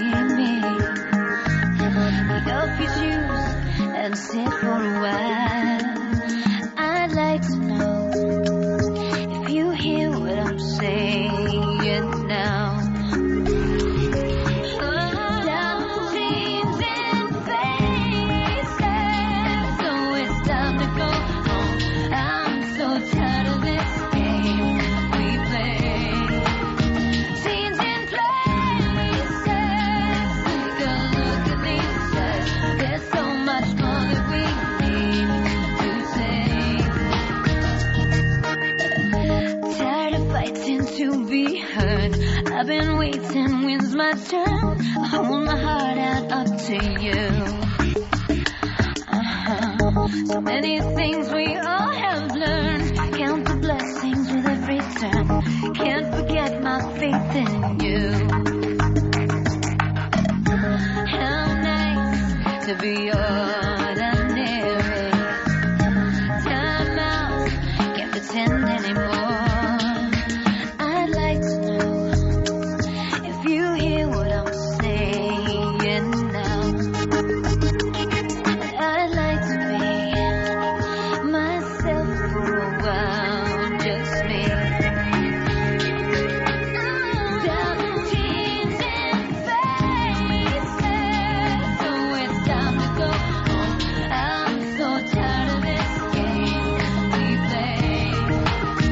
Jeans and faces, take a look at these eyes. There's so much more that we need to say. Jeans and faces, so it's time to go home. I'm so tired of this game we play. Jeans and faces, take a look at these eyes. There's so much more that we need to say.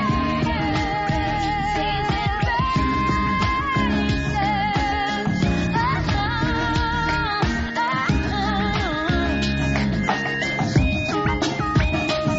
and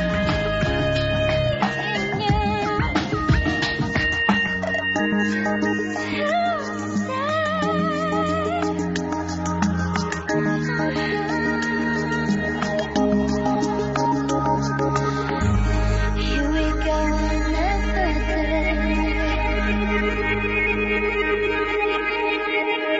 day. The title track from E.G. Daly's new CD, Changing Faces, on the Ron and Fez show. Thanks so much for coming in. We enjoyed you. Thank you. And thanks for everything, and best of luck. Thank you so much, you guys. Nice meeting you. Nice meeting you, too. It's nice to meet somebody that you always liked and you found out that That's they're nice. so and sweet. I really appreciate it. it was exciting today. Yay. All right, we'll take a break. We're right back. Ron and Fez. Ron and Fez. XM 202.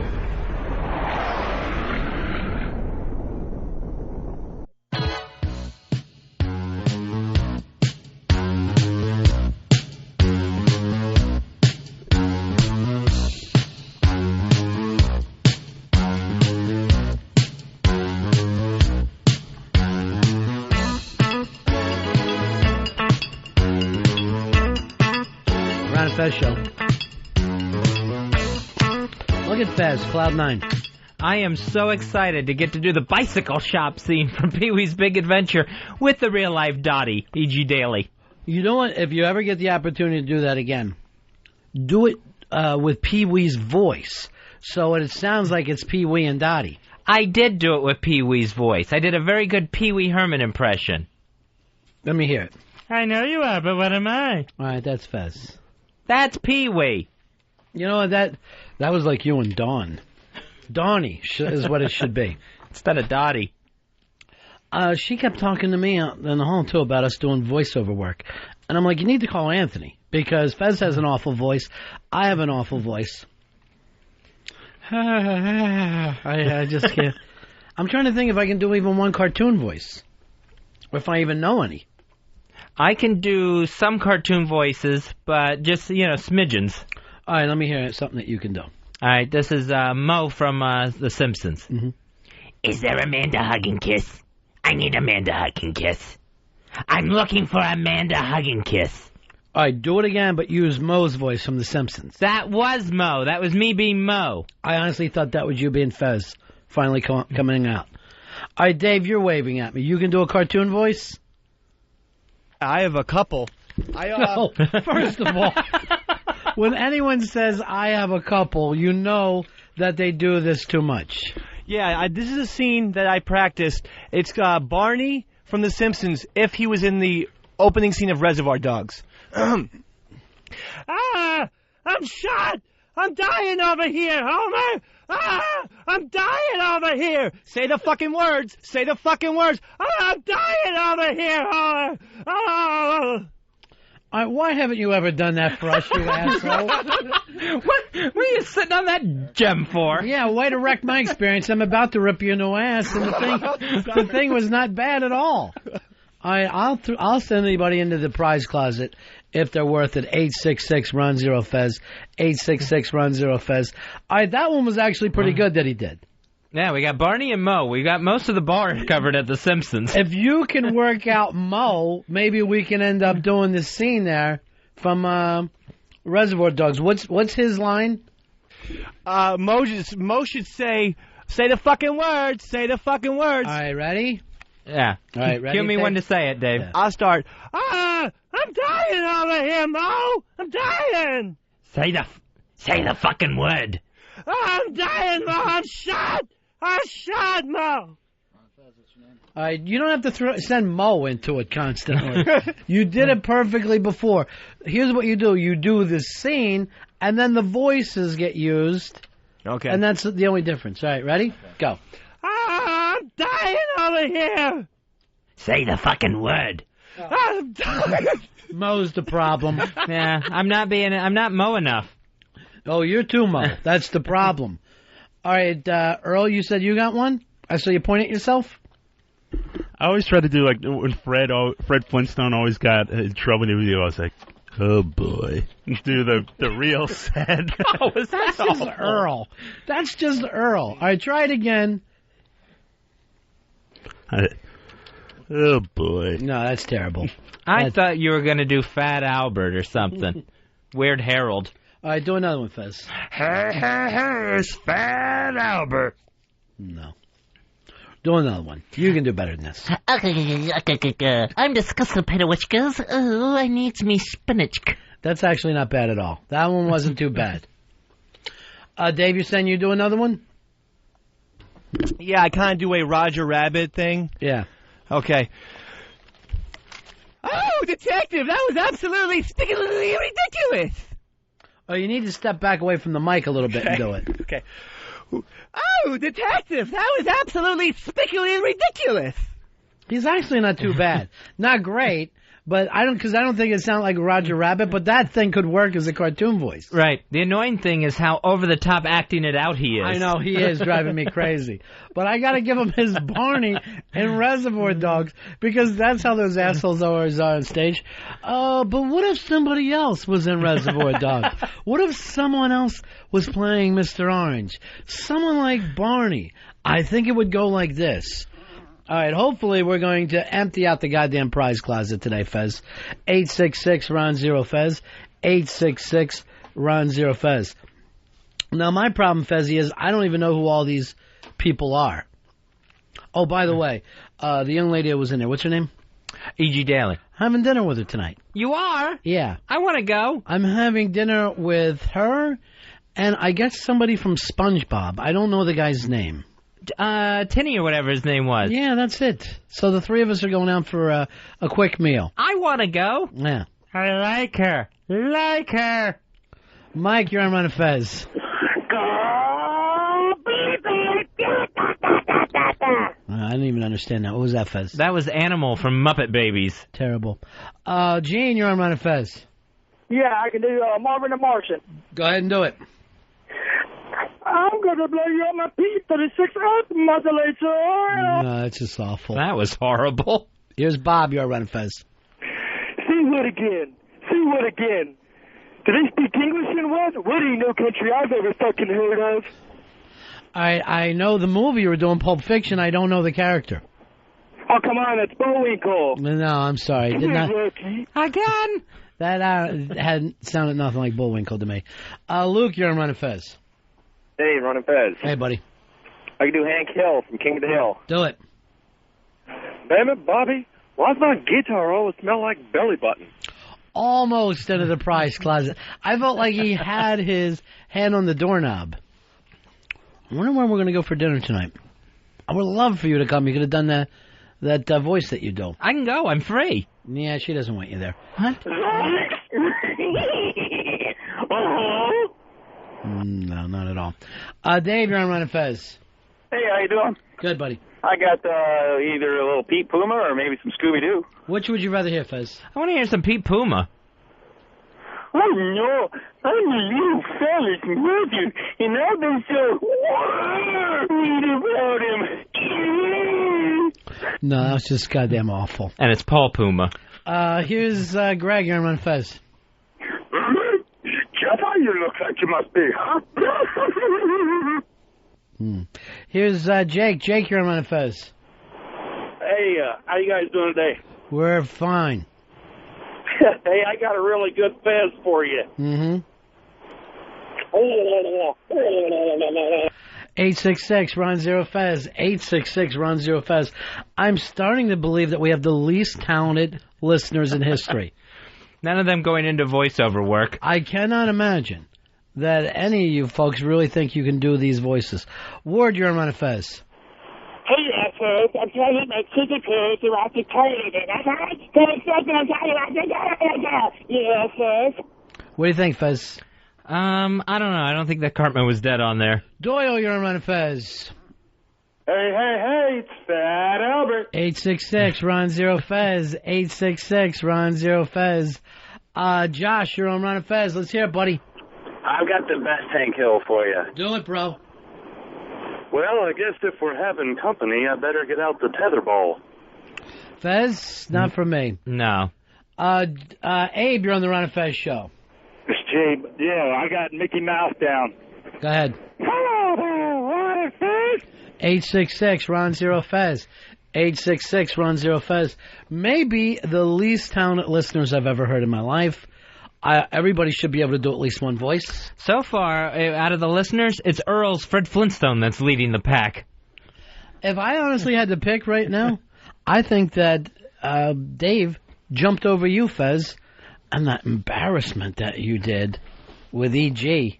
Oh, that was great. That was a great Pee-wee scene. Pee-wee and Dottie in the bike shop. What did you think of her Dottie voice?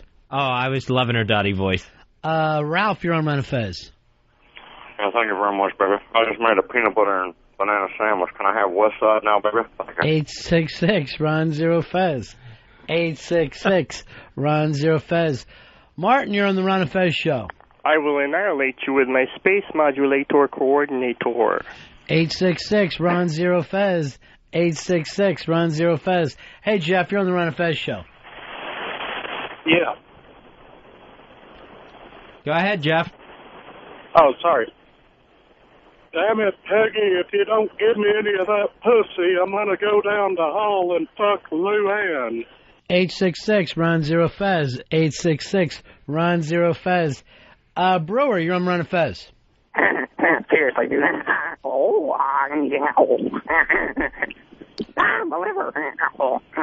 We don't have one listener with any talent at all. It's actually pretty pathetic when you think about it. Interesting thing is, nobody can do a cartoon voice, but everybody thinks they can.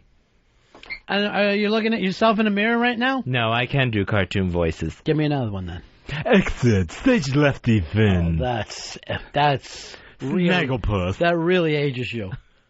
To really go back that far ages you. I've never heard of that cartoon. Of course not. You were born in the age of talkies. You've never heard of Snagglepuss? No. Snagglepuss? Mental Mike, you're on the Ron and Fez show. Hey, Ron and Fezzy, this is Mental Mike. I got the principal from South Park. Go ahead. We're gonna stick the penis in the vagina, okay? We're gonna top this comedy period now, you hear me? Okay.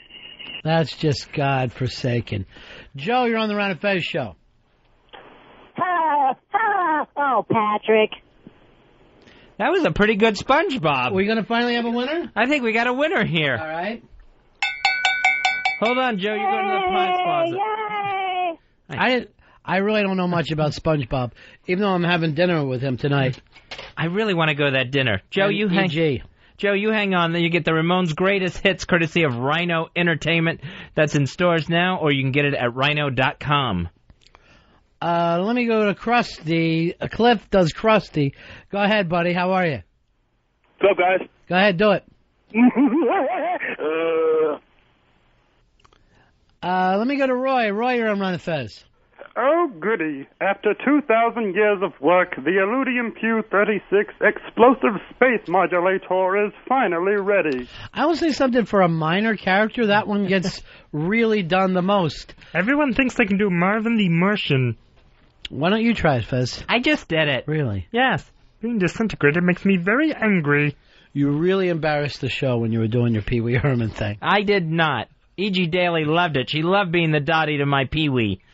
Why don't you bring that up tonight at dinner? Oh, you weren't invited. I was. Where are you going? I have the feeling SpongeBob's not even going to show up. Dave, you're on Ron and Fez. Hey, I can do Kenny from South Park. Do it.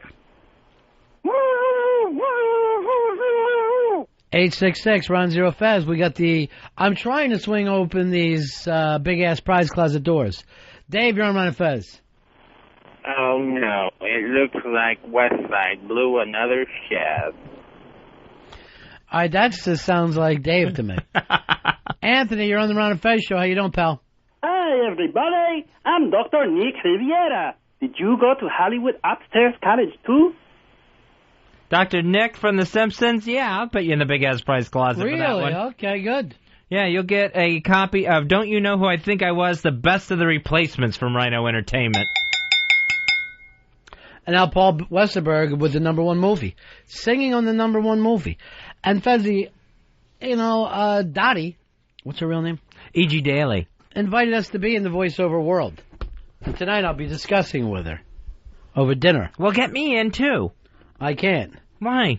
The dinner will be held at her hotel suite in a midtown location. Brett, you're on Ron and Fez. Hey, SpongeBob, sing with me. I'm a goofy goober, yeah. You're a goofy goober, yeah. Here's Matt. Matt, you're on Ron and Fez. 23342 checking in. Hey, my brother, what do you got for us? I got Ernie from Sesame Street. Okay, Bert, I'll make it so squeaky clean you won't even recognize it. 866 Ron Zero Fez. 866 Ron Zero Fez. Dave, do you do any more? I used to be able to do a Krusty, but someone did that already. Let me hear it, though. Okay. wait a second, hold on. That's you. I know. Getting hit by the dominatrix. But that's my Krusty. That's unbelievably bad. Yeah. Carl, what do you got for us? Hey, kids, stay away from that Prozac. That stuff will kill you. And now a word from our new sponsor. 866 Ron Zero Fez. 866 Ron Zero Fez. Chris, you're on Ron and Fez. Hey, let's go get some picnic baskets. 866 Ron Zero Fez. Dwayne, what do you got for us, buddy? Hey, guys, just want to do Earl for you. Good. Sorry, guys, I'm working on it. Totally my fault. Wow, winning cowbell. Yeah, that was a good one. That one was not so much for the voice, but the originality. You'll get a DVD copy of Blind Faith, London Hyde Park, 1969, thanks to Sanctuary Records. That is in stores now. Anybody really want to see a 40-year-old Blind Faith concert? Is that what people are looking for? Earl must think so. I get it every day. Joe. Hey, Joe. Hello. What do you got for us, pal? We got Check His Laugh. White people are so scared of black people. Tigger. Oh, yeah. Tigger's laugh. 866 Ron Zero Fez. 866 Ron Zero Fez. Here's one that I do. Shaggy from Scooby-Doo. Mm-hmm. Zoinks like wow, man. That actually wasn't bad. And how come I've never heard this? As long as I've known you. Are you doing these at your house? Yeah. Can you do anything past the one line? Because I work on one line. It's like, zoinks, Scooby, we gotta get out of here. Yeah, that's awful. I just remembered that I do Bunsen from Muppet Babies. Mm-hmm. This takes a lot of practice, but... Jeebies, Mrs. Nelly, it's time for us to go over to the play school today. Now, I don't know the character, but it's a pretty funny voice. Yeah. Do you know it, Fez? Yeah, I thought it was dead on. Thank you. Chris. Chris, you're on Ron and Fez. Hey, guys, how's it going? Good. Hey, I can do Kermit the Frog singing the Sweater Song from Weezer. Go ahead. If you want to destroy my sweater, whoa, whoa, whoa, That's about it. Oh, hey. Winning Cowbell, you get the copy of the Ramones' Greatest Hits CD from Rhino Entertainment. With the Kermit the Frog, there's like the new Kermit the Frog, I guess. I don't know whether it's Jim Henson's kid or not. Sounds nothing like the old Kermit the Frog. And now they've got a new Scooby and Shaggy cartoon on TV where it doesn't sound anything like Shaggy and Scooby. I, for one, prefer the newer Fred Flintstone voice. I never liked the old one. The new guy, I think, is just dead on.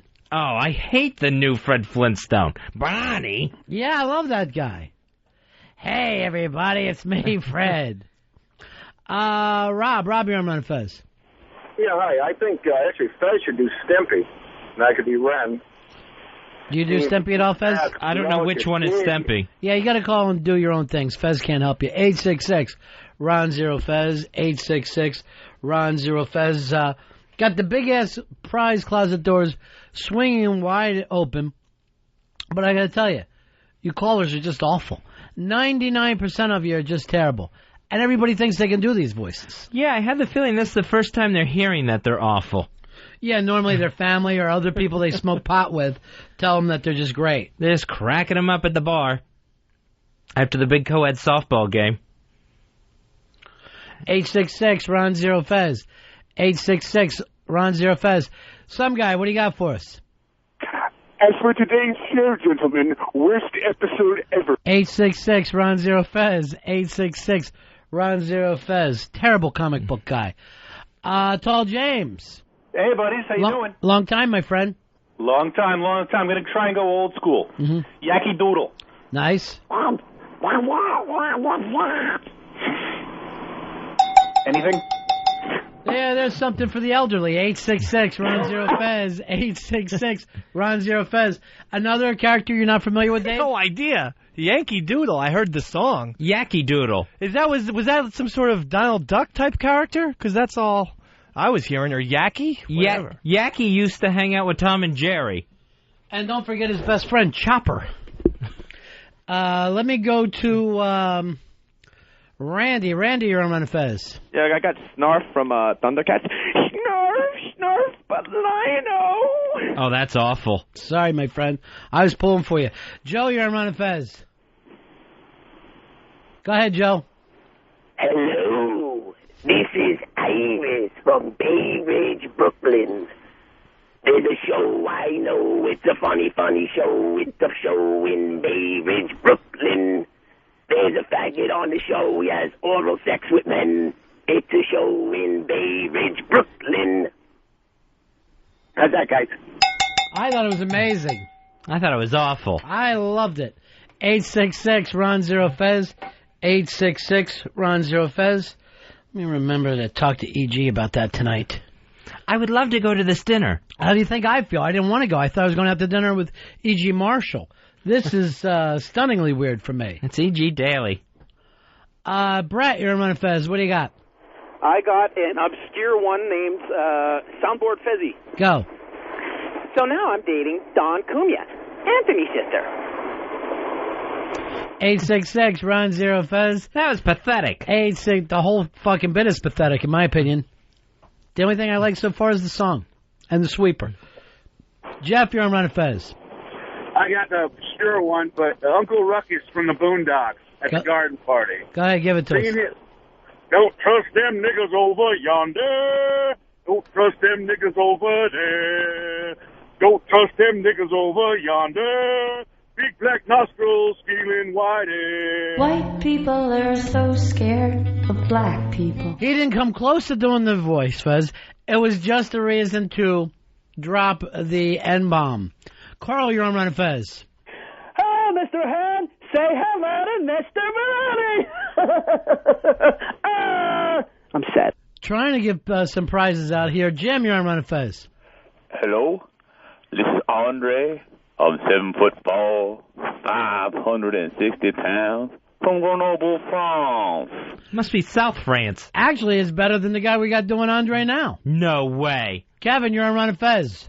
Hey, where be my motherfucking crack pipe? 866-RON-0-FEZ. Anthony, you're on Ron and Fez. I already won. Oh, give him his prize. You know what? Let's hear it again. Hey, everybody. No, that's awful. Take him back out of the prize closet. He's a loser.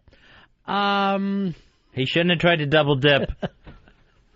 I already won. Ron and Fez, I'm only a kid. Give the guy his prize. Ron and Fez show. Yeah, this is Saul. Who's this? Hello? Hello? Yes, this is Saul Rosenberg. Is anyone there, please? I have to come in, and I'm bringing all of my shoes. Need help. Hello? Sir? I think this is awful. I love it. Hello? Takes me back. The time of the Jerky Boys. Sean, you're on Ron and Fez. Damn it, Bobby. You hold that cigarette like a damn Nazi. I sell propane and propane accessories. Just awful. Worse than some of Dave's stuff. Dave, do your Barney again. And not too close to the mic.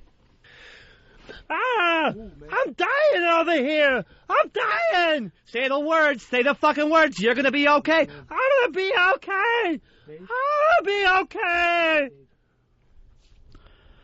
Let's try it again with Mo. I'm dying over here. Say the word. Say the fucking word. I'm dying. I've been shot. How? All right, Fezzy, once you get the Mo down, we've got a sketch. I will keep working on this. What's your name? Dave, you're on Ron and Fez. Affleck. That's not bad. 866 Ron Zero Fez. 866 Ron Zero Fez. Mike, you're on the Ron and Fez show. Get your bitch ass in the kitchen and make me some pie. That's Fez calling from the other room. That was a really bad Cartman. Dave, you're on the Ron and Fez show. Yeah, I want to fuck that cripple in the mouth with a bat. 866 Ron Zero Fez. 866 Ron Zero Fez. Steve, you're on Ron and Fez. Hey, I can do Earl. Go ahead. Out of my studio house. 866 Ron Zero Fez. 866 Ron Zero Fez. Hey, Thomas, you're on the Ron and Fez show. Yeah, Bobby, God damn it, what you doing with Black Earl? I'm just talking to him, Daddy. 866 Ron Zero Fez. James, you're on Ron and Fez. No. There, without a doubt, there is no show that has less talented callers than we have. They're absolutely horrid. And the weekend will get here, and James will be telling people, "Let me do my curly for you." Hi, you're on the Ron and Fez show. What do you got for us? Hey, go ahead. You're on Ron and Fez. Yeah, open up, woodpeckers, or I will huff and puff and blow your house in. Oh, that was awful. What was it? I think it was supposed to be the Big Bad Wolf from the Woody Woodpecker show. How old are you? Ron and Fez show. What can we do for you? Hey, I got Stimpy. Go ahead. Julie, man, is it in yet? Oh, Julie. Here's Jay. Jay, you're on the Ron and Fez show. Yeah, I hate them myself to pieces. Cyrus with a 7. You're on the Ron and Fez show. All right, I do crusty like everybody else. Yeah. Nothing. I make more than that taking a shit. He was so close. He was so close. I think if he would have just opened with it instead of, you saw that he didn't believe in it 100%. Yeah, I'm going to do crusty like everybody else. Got some baseball starting up. What game's this? The A's against the Twins. Nothing in the top of the fourth. Here's John. John, you're on Ron and Fez.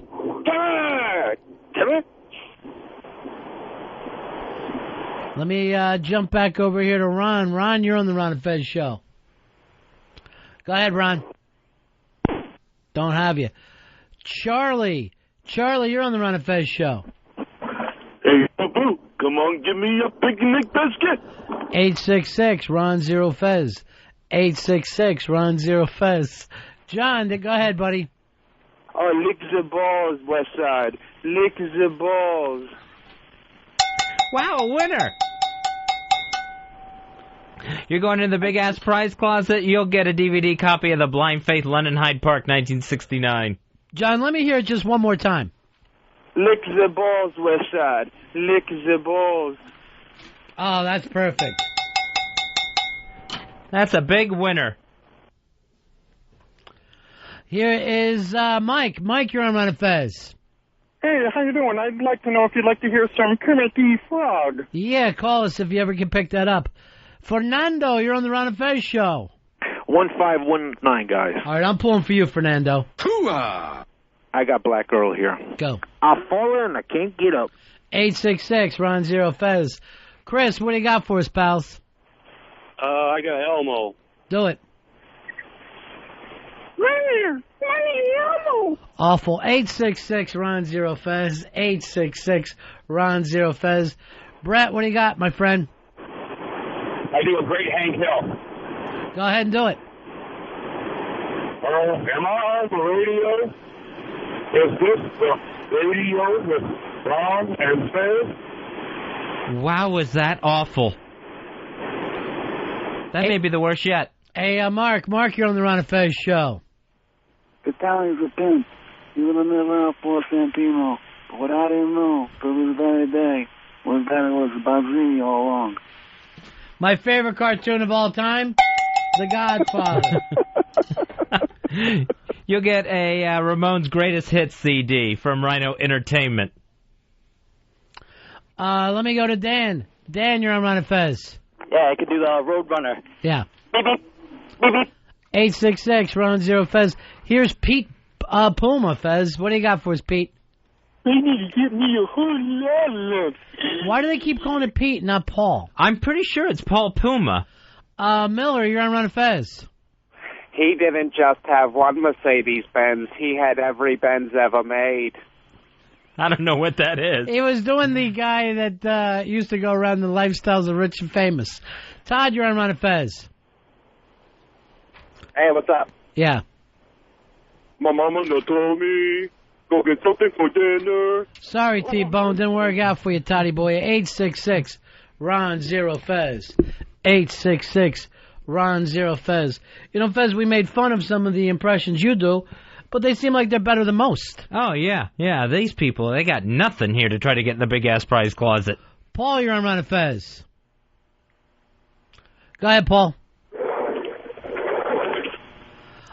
Jim, you're on Ron and Fez. How are you? You want to pretend that we're all robots, and that this bit actually works, and that Westside Blue a robot chef? Big-ass prize closet for you. Thank you. You get the Best of the Replacements CD. Don't you know who I think I was? We'll take a break. We'll be right back. Ron and Fez Show. Ron Bennington, Fez Watley, The Ron and Fez Show. XM 202. One of the strange inconveniences of being a member of a society is the requirement that one join things. Boy Scouts, the workforce, conversations. You have to get an email, a website, a MySpace account, or you start dissolving like an Alka-Seltzer. If you don't join things, the strange result is that you get excluded, and the most awful symptom of exclusion is that you begin to lose money. Stop losing money. Join Ron and Fez at their MySpace page at myspace.com/Ron and Fez Show. Ron Bennington, Fez Watley, The Ron and Fez Show. XM 202. Fez loves John, don't want man ass anymore. Could it be she made him go from gay to bi?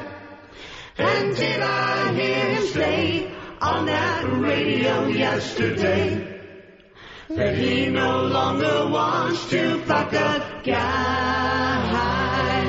She's 41 and Fez calls her his lady. Earl and Ronnie say that he's gone crazy. 'Cause he talks as if they've both been making plans. But does he know that Dawn has female glands? In his younger days, Fez never would have wanted Dawn. or pretty or warm, or he'd have passed up for strong.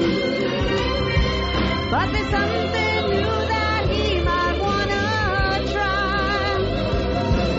Dawn strapping it on and taking him from behind. There's love done, don't want man ass anymore. Could it be she's made him go from gay to bi?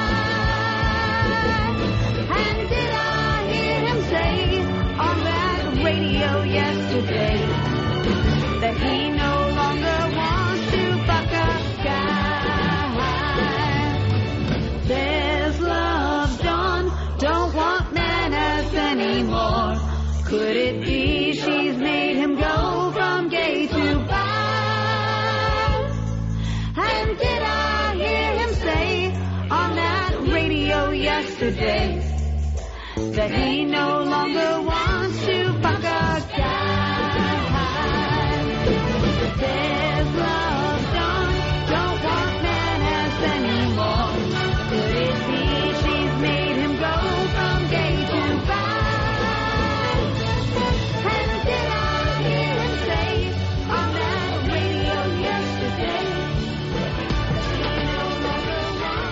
yesterday? From Brother Joe, Fez Loves Dawn. That's a, I guess, I don't know if you would call that like a love song or something, where it's, that is my gal, Dawn Cumia, Anthony's sister, and just kind of a ditty she put together with Brother Joe. Kind of a shout-out to me, and I really appreciate it. Fezzy, look who just came in. Who's storming the studio here? Stevie Baldwin. Hey, Stephen Baldwin. Where the heck you guys been? What are you doing with a skateboard? I'm shredding the gnar, dude. That's what you do on a skateboard. You shred the gnar. My mother told me not to do that. You go blind. So what are you up to now? I'm pimping for Jesus, dude. It's all about Jesus. The brand new book is out. The Unusual Suspect. My calling to the new hardcore movement of faith. Now, it's about you and skateboarders. No. There's an aspect of my experience with skateboarders and how we're using skateboarding and extreme sports to, use that, reality as an opportunity to reach out to the kids with a message about God and the Bible. But the book, The Unusual Suspect, is jokingly, it is, somewhat of a gospel according to Stevie B. Ness. And this is all about you and... This is it's the story of my conversion to faith, the experience I'm having, the reflection on my whole life of, from Massapequa, Long Island, blah, blah, blah.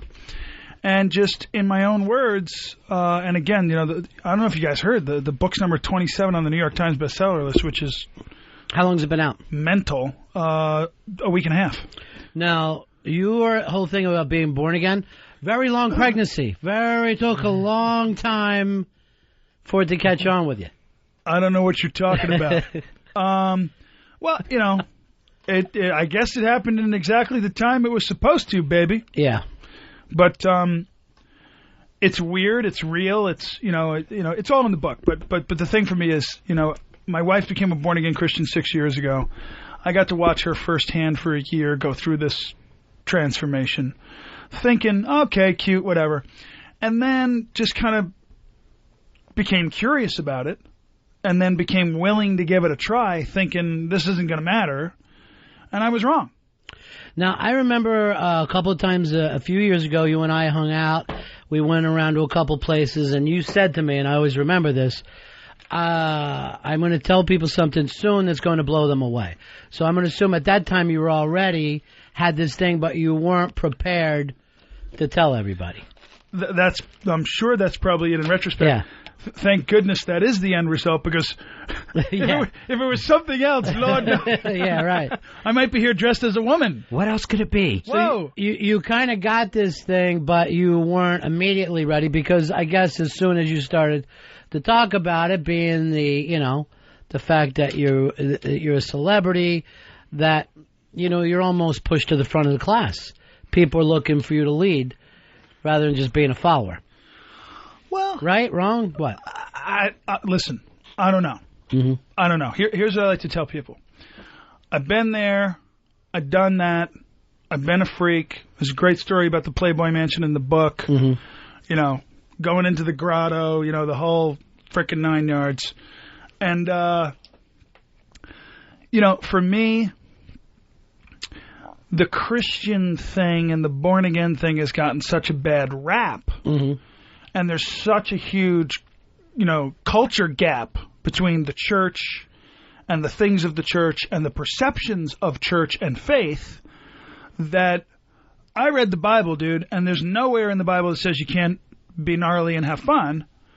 It just means to the best of your ability, don't sin and live according to this way of life. Okay. You know, but there's just been such a bad rap about it. You know, for me, I tell people all the time, when Stephen Baldwin came to faith, God didn't want Stephen Baldwin to stop being Stephen Baldwin.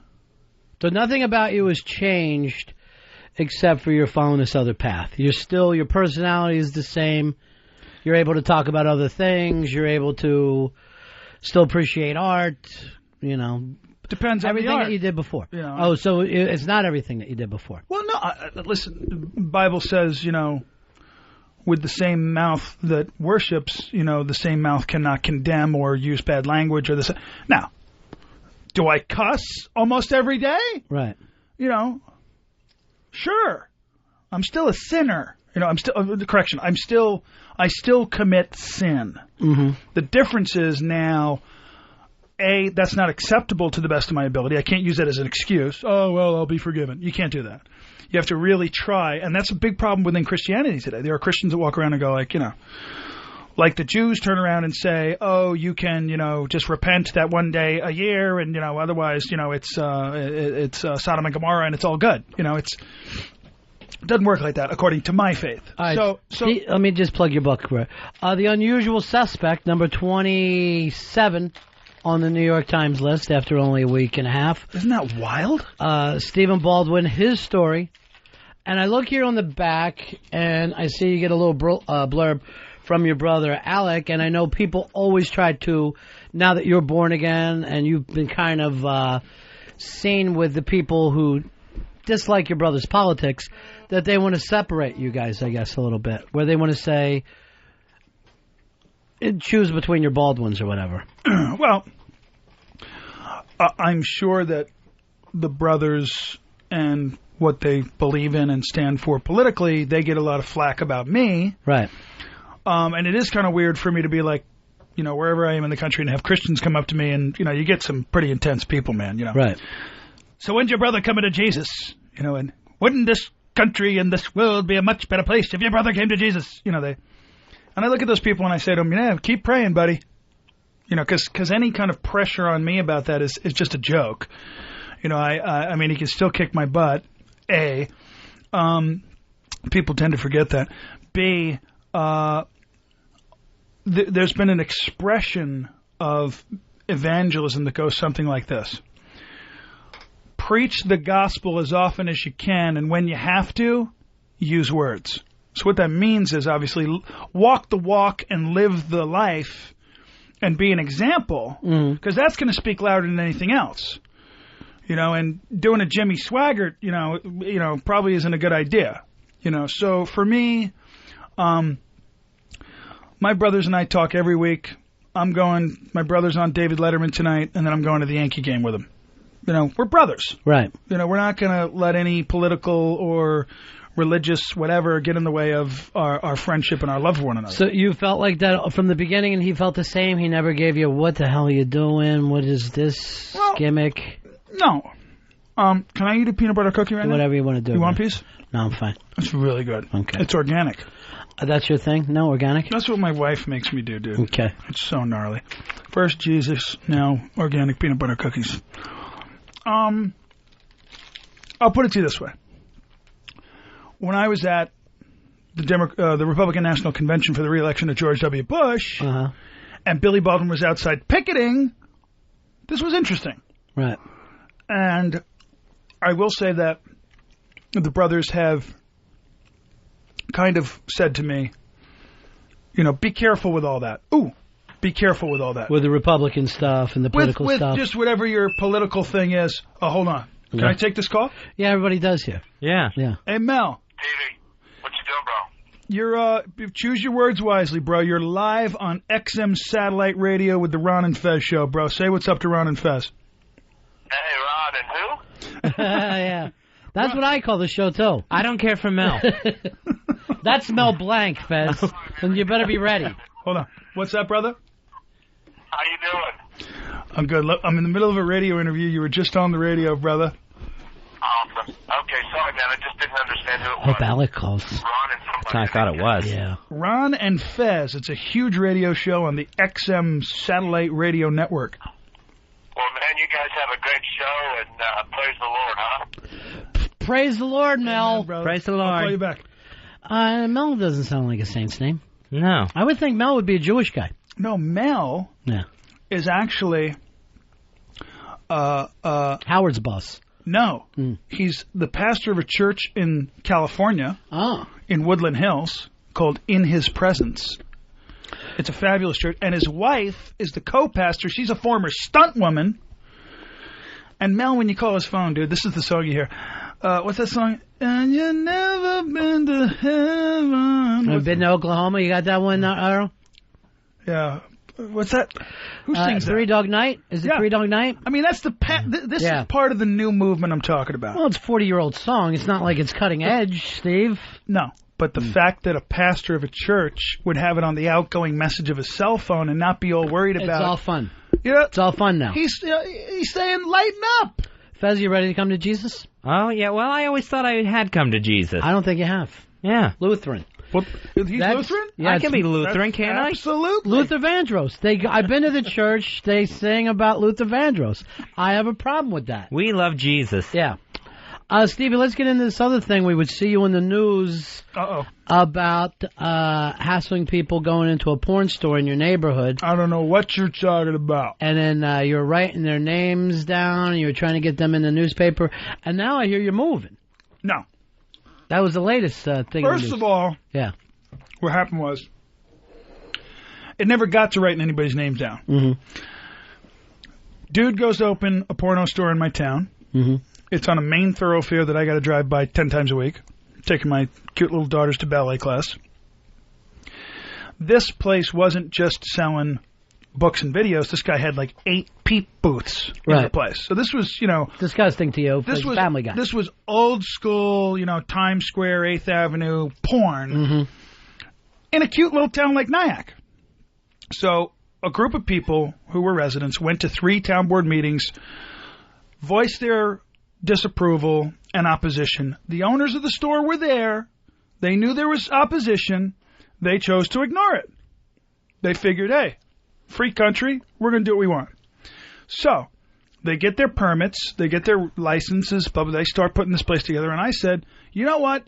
Those guys are absolutely right. It's a free country. And if they're free to open the store, then I'm free to do whatever I can within the letter of the law to try to drive their business away. So I did that. I stood on the sidewalk and I started taking pictures of the construction workers, and then I threatened, lovingly, to post their names in the local newspaper saying, hey, these guys are a part of this thing. Now, listen, if you're building something and you don't care, I mean, it seems to me like if you had a construction company and you were in support of pornography, then it wouldn't matter, right? But I think if you had a construction business, you and the guys just want to work. You build. You don't care what goes in there, whether it's a bakery. See, now, in my opinion, that's a problem. Right. But I mean, you've worked for corporations that, make bombs or whatever. But you know what I mean. All you're doing for them is making a movie. No, but when you look back into a larger corporation, you're spinning it. But I mean, we've all done that. I don't know what big corporations do when I take money from them. Exactly. But this is guys building a porn shop, and they know they're building a porn shop. But regardless, that's not my beef. My beef isn't with those guys. Right. I'm saying that what I'm saying I'm going to do is get people's names and publish them in a newspaper. Now, I honestly, it all went perfectly because I never really wanted to do that. I would have done it if push came to shove, because according to the law and the rights this guy had to build the store and open the store, The only weapon I had to resist that was what I chose to do, which the police supported me, the local police, even the local town government didn't want the store to open. But they didn't want a First Amendment kind of legal lawsuit, blah, blah, blah. So what happened was I made some noise about it. It went out into the media. Then an organization locally in Nyack called the Catholic Citizenship heard about it. They filed a U.S. Supreme Court lawsuit against the planning board of Nyack saying you did not look at what's called the SECRA Act, the State Environmental Quality Review Act, which is something that before somebody gets zoning to build whatever business, it has to be taken into consideration. How will that business impact the local community, health-wise? Mm-hmm. Now, there's documented history that in the last 30 years in America, every time this type of a store opens, drug sales goes up, crime goes up, rape goes up, all kinds of stuff. So what happened was they won the lawsuit. The guys had already invested all the money in the place, and it went back to square one. Their permits were now nullified. So then the guys who owned the store said, these people in this town are crazy, and it looks like they're not going to give up their fight, so they walked away. It's very weird because I read it just the opposite. I read it that there was some news thing that you were leaving town. Because it wasn't shut down. No. That's, again, media spin. What happened was, right before Christmas of last year, my wife and I decided that we would consider, if our personal house would sell, that we might move further north because we want more property. We want to do like the farm thing, get a horse, get a cow, blah, blah. We already got chickens now. And the timing was just weird because I get into a conversation with local real estate brokers in the effort of putting the house on the market, and the whole porn store thing goes down. And then in the middle of the porn store thing going down, I put my house on the market, so they think I'm moving because it's the porn store. But the proof is in the pudding. My house is still on the market, and the porn store shut down. So, that wasn't my motivation. All right, so you got the new book out.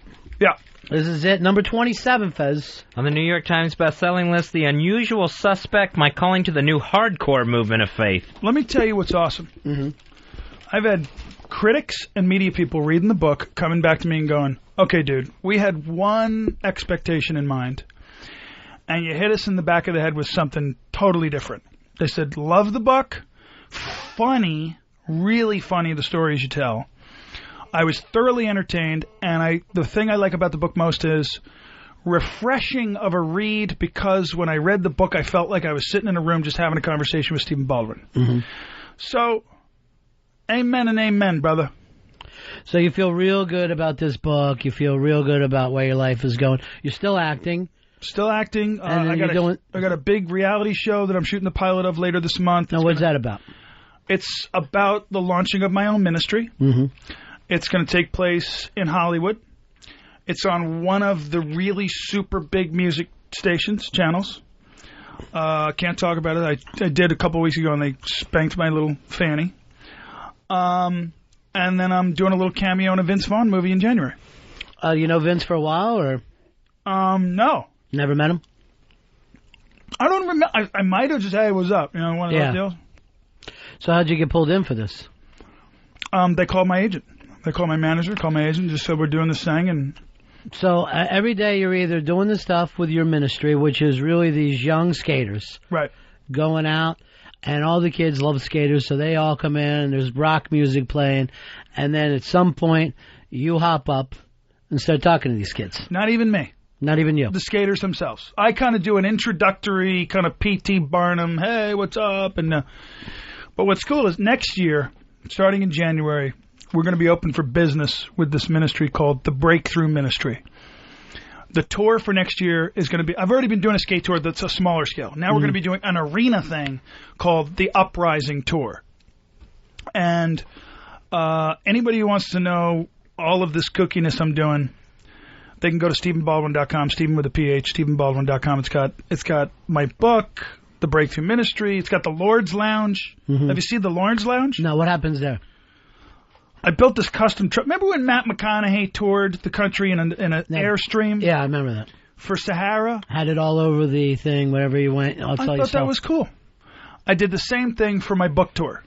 I basically took a GMC box truck, which is like the front's a van, and the back is a huge 15-foot box. Inside the box, from these guys out in Staten Island called Wheel Concepts, they do custom vehicles.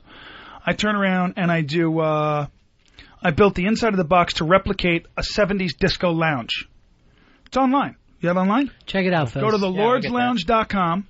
Thelordslounge.com. And that helps bring the kids in. They all come running. Oh my God, what's this? I take it to because you show up in towns that they never saw a celebrity. You're in. I small roll in towns. the Lord's Lounge. Yeah. I throw open the back door. I'm cranking like the hip hop music, Christian hip hop music. White hip hop? No. Black kids singing hip hop.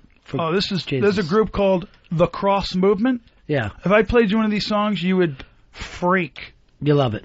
It's just, This is all the stuff you listen to now. It's just as slamming as the mainstream stuff. Got it? You got a photo there? Hit photos. Hit photos. Go to photos. All right. Right there, boom. Now click on any one of those. Click that top left one. This is the Lord's Lounge. There you go. There it is, and inside there. Wow, it's all pillows and crushed red velvet. Yeah, it's a very odd situation. This is the new movement of Jesus, baby. Let me see some other pictures. Okay, that's the outside. Click that one on the right up top. That's the outside of it. That's my book promo and my websites and all that. Can you click it? Yeah, it's loading. And you're going... Boom. Look at that. This is where you kind of live when you're on the road now. Rimmed up, baby. Now, when you're driving down the road, people are trying to stomp you. I mean, suddenly it's... you're driving through... Saskatchewan? Yeah. They're stoked on Stevie B. Who was on this mic before? It was that little girl... E.G. Daly. Yeah. How old is she? Oh, she's got to be 40. She's the actress. She did... I can smell her perfume on the mic. She was Dottie in Pee-wee's Big Adventure. Yeah, you remember Goodness. her. Yeah, she was just in here. Wow, gnarly. Now she's... And Valley Girl, right. All right, a lot of people want to ask you questions, but before that, let's go through some of the other things that you've been in the news for. And I do want to say, I know in Steve... Hold on a second. Yeah. I got to back up. Yeah. What's going on with you guys? Well, you're in here now. Yeah. How long you been in here? Over a year. Just over a year. A year on XM. Yeah. Yep. And it's going well. It's going good. And how many times have we tried to call him since we've been back in New York? Numerous times. Get the bums rush from your people. They go, he's too busy converting souls. He can't come and hang out like I'm going to give you the bat phone. Okay, so we'll be able to get right through here to... Well, you know what it is, bro? Hello, Lord's Lounge. Yeah, Lord's Lounge. The truth. I don't know the plush, the plush velvet. It's now you don't want to go in the Lord's Lounge, bro, because you'd be giving your life to Jesus in about 10 seconds. It would happen that quick. Oh, it's so anointed. That thing's anointed. Yeah. All right. This is the new movement of Jesus Christ. This ain't a joke, bro. People think I'm like whacked out joking. It's a publicity stunt. This is the new movement. The tattooed Jesus freaks are coming. I see you're wearing diamonds. You're wearing everything looks good your way. I might even get in on the gimmick. It's not real. I might even get in on this gimmick. I'm loving what it says, bro? What's that? It's a muscle dude holding up the name of Jesus. It says, lift him high. Because he can't lift himself. This is my Jesus bling bling. He's got the bling, Fezzy. Oh, yeah. I might get in on this. Jesus, king of the bling. All right, let's go through some of this. But first I want to ask you, your name pops up with Tom Cruise. You're praying for Tom Cruise. There's always news blurbs with you in the news now where you're telling other people what they should be doing. No. Yes. No. Bono.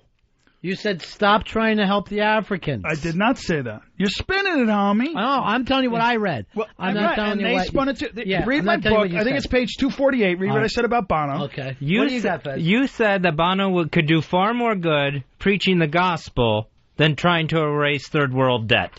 That's what I said. Does that statement stop what you're doing? No. It's a suggestion. It's my opinion. And in my opinion, I said, and this is a hardcore Christian perspective to have, I said, if the guy's a Christian, which Bono says he is, read your Rolling Stone from earlier this year with him on the cover. He says, well, if I have to put a label on what I believe, then I guess I'll call myself a Christian.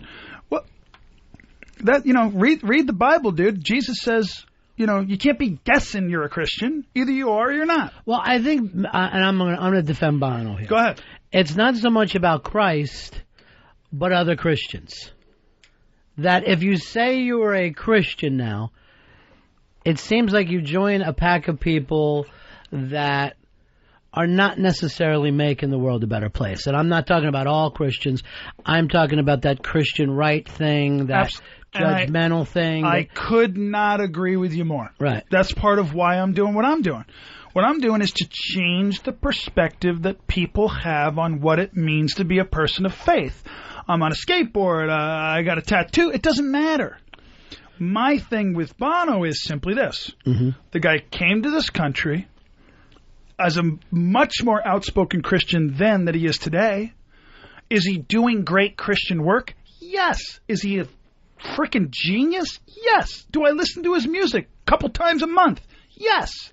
I'm a huge fan of the guy. I just said what we need, in my opinion, and, you know, people can punk slap me all they want about having my opinion, but I have it. Right.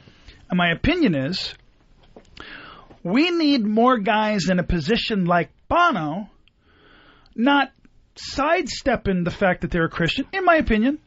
I believe this guy, I mean, the mission of the Christian movement is, last things that Jesus ever said was, go now and make disciples of all the nations. That's what he said. It's the last thing he said. You'd think with everything the guy said, the last thing he said might be the most important. You know what I'm saying? Mm-hmm. So, I got you. So it's my opinion that if the guy's a Christian, it's my suggestion, and obviously I'm not even a blip on the radar screen of Bono's mind. Thank you very much. It's my suggestion that a guy like this be more worried about preaching the gospel than solving third world debt. I'm not saying don't do that. No, I got you. You're Because saying a long way. Here's my point. Let's say little, small third world countries over here. There's 1 million people in that country, hypothetically. Mm-hmm. He solves all their debt, right? Now they're living more comfortably and they have more money and they got food and housing and all that, right? Mm-hmm. If they don't know Jesus, according to my faith, what happens when they die? Hell. Right. So my question to Bono is, what's the point of solving the third world debt if They'll finally, as soon as they get something to eat, they burn forever. Jesus is going to burn them. No, not Jesus. His dad. Right. No, they are going to, if they've heard the gospel, right, and they reject Jesus, then according to the book, which God wrote... what if you don't hear? What if you don't hear about Jesus? That's an excellent question. Because you got to stay on the move. Serious debate. Yeah. So then what happens to the people that don't hear the gospel? Yeah. My answer to that is God's going to work that out. He'll take care of it then. You know what? The homie's so big and powerful. What if I say this? I heard it, but from the wrong people. Everybody that I heard really seemed like those people I grew up watching, and I'm like, I don't want to join that group. God's going to work it out. That's my answer. So actually, if Bono didn't preach the gospel to them, they'd be better off because they would get rid of the world debt and never hear anything. And God would work it out in the end for them. But let me throw another one back over you. I really want you possibly. I want you to handle this one, Stephen. You're at the Republican convention. Uh-oh. You're back in George W. Bush because he's born again. He's doing all this. Why isn't he preaching the word? Why does he seem like he speaks in code rather than coming straight out and saying it? Well, I think in his position, he's... You got to hide it? No, he doesn't have to hide it. He didn't hide it. When he was running for governor, he didn't hide it. Right. There was that one debate. He said, who's your hero? He said, Jesus. No politician's ever done that. Ever. Jimmy Carter, I believe, said something close. About Jesus? Yeah. What did he say? I can't remember what it was, but I remember he was very pro-Jesus. And then he even went so far to say, no, I sin in my heart, and people kind of mocked him for it because, you know, like you said, you sin every day, even though that's not your intention. Right. And that's why I need Jesus. Yeah. That's why I need the Spirit of Jesus. And it's really radically, tangibly, on a daily basis, it's really changed my life and made me a much better person. I'm not thinking and being as stupid as I used to be. All right, I'm going to let some of these people ask you questions. Stephen Baldwin, the unusual suspect. One more thing. Yeah. I backed George W. Bush for faith-based motivation simply because who I am, where I'm at, what I believed at that time he was the better guy for the job. Still satisfied with him? Yeah. Okay.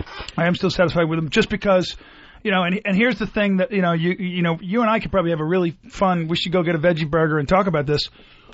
What do you do after 9/11, bro? What do you do? when everything's different in an instant? I mean, bomb people in other countries that weren't part of the 9/11 thing? So let me ask you a question. Mm-hmm. Everybody says on the liberal left, we created more terrorists. That's not right. That's not accurate at all. They've always been there. They're pissed off, but they were always there. They've been there for 20, 30, 40, 50 years. They've been there hating us, blah, blah, blah. Homie went in and swatted the hornet's nest. Now, frighteningly, George W. Bush's words that are history will tell the difference. People are pissed off because they think he's dictating what the history is going to be. I don't agree with that. I think the guy, post 9/11, went into Afghanistan. Then he thought it was a good move to go into Iraq, and you can have all the conspiracy oil conversations you want. Mm-hmm. I have a question for you, common sense. Ready? Mm-hmm. Saddam Hussein personally profited $13 billion a year from oil sales from Iraq. Personally. Let me ask you a question. You think any of it was going to terrorism? I didn't hear any of it. I've never even heard that he was, how much he caught in with it or why he didn't get out. I would say we've never tied him to the terrorists, no. Although Saudi Arabia, where all the money came from, all the terrorists came from on 9/11, I seen him holding hands with the entire Bush family. I'm going to agree with you that the whole thing is a mess over there. But some people got picked out and some didn't. Right. Now, that's away from your story, though. This is away from your story, your book, because you're not here as an expert on the Middle East. That was very nice. Yeah. You're not very here nice as that he did that just now. 27th on the New York Times bestseller It's 27th. It's your story. That was and I've very said this sweet. before. You're a good guy. I've had a lot of fun hanging out with you. No, you were just merciful because intellectually, in any kind of a political debate, you could eat my brain. And that's not the point of this. And in 5 seconds. My He point, just spared me. Yeah. And my point He at all. just spared me. But you see, here's my point. My point is not to even disagree with any of the stuff that you're saying. It's to give you a platform to talk. You are a guest here. Thank you. When I have guests on the show, That people... was very Christ-like, Yes. what you just did. I am Christ-like. I don't want to stand over with the Christians because they all make me nervous. You're right. And I will say the same thing, too. And I have been moved by crowds of people. When there's gospel or whatever, I've been in a situation where I feel crowds of people is a great way to worship. At the same time, I've been with that crowd when it's turned. And I think it's a dangerous thing, any type of crowd. Right, and what I'm going to do is this. I'm going to do, through prayer and reading the Bible each and every day and listening to my wife, I'm going to do primarily what I believe the Spirit's calling me to do, which is teen suicide, teen pregnancy, drug use. It's at the all-time high. Right. It's worse now than it's ever been. With today's youth in America, I mean, here's the thing I got a problem with. Look at MTV today. MTV today is not what it started out to be. It was music video. It was music television. And it was about those artists expressing...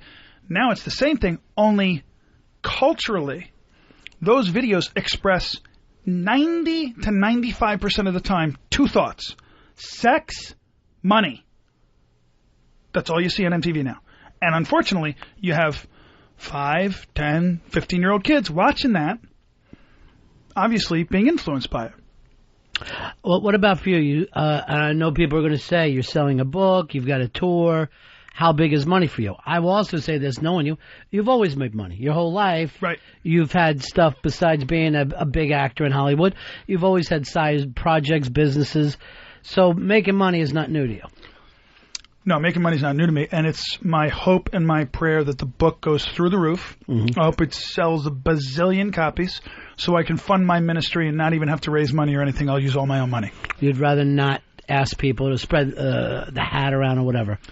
I'm already spreading the hat around. Yeah. I mean, you can go to Global BTM on StephenBaldwin.com. There's a link to support the Breakthrough Ministry, and I already got donations coming into the ministry because what I'm doing, renting arenas, and it's cost a lot of dough. Mm-hmm.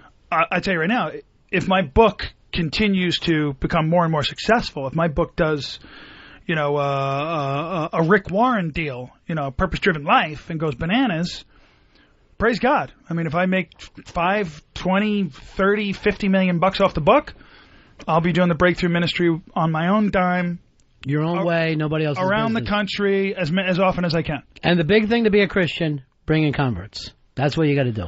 That's the main thing. Well, no. Yes, but no. For me, most ministries' objective and goal is salvations.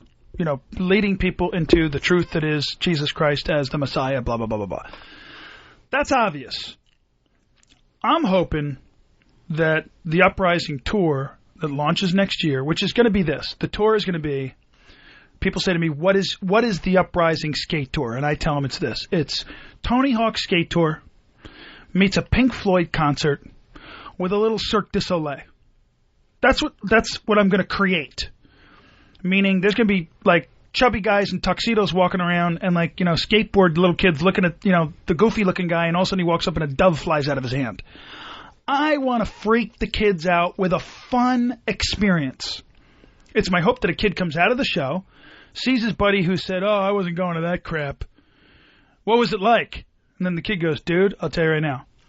It was the freakiest, most fun thing I've ever seen in my life, and it was about some dude named Jesus." I'm just hoping to make the Christian thing a little bit more cool, credible, fun, and relevant to today's youth culture. Give them all a good show. Everybody gets a good show, just like you would show, anything else. And then we're going to give them a gospel message, and then the rest is up to God. Fez, a lot different than you grew up as a Christian, right? Yeah, very much so. Where it was, you know, very traditional, right. And we go to church on Sunday morning, and we sing our hymns, and we pray. And that still goes on today, and that's a wonderful, beautiful thing. All right, here's Dan. Dan, Hey, we got you, buddy. You're on with Stevie B. Say hello to him. How's it going, buddies?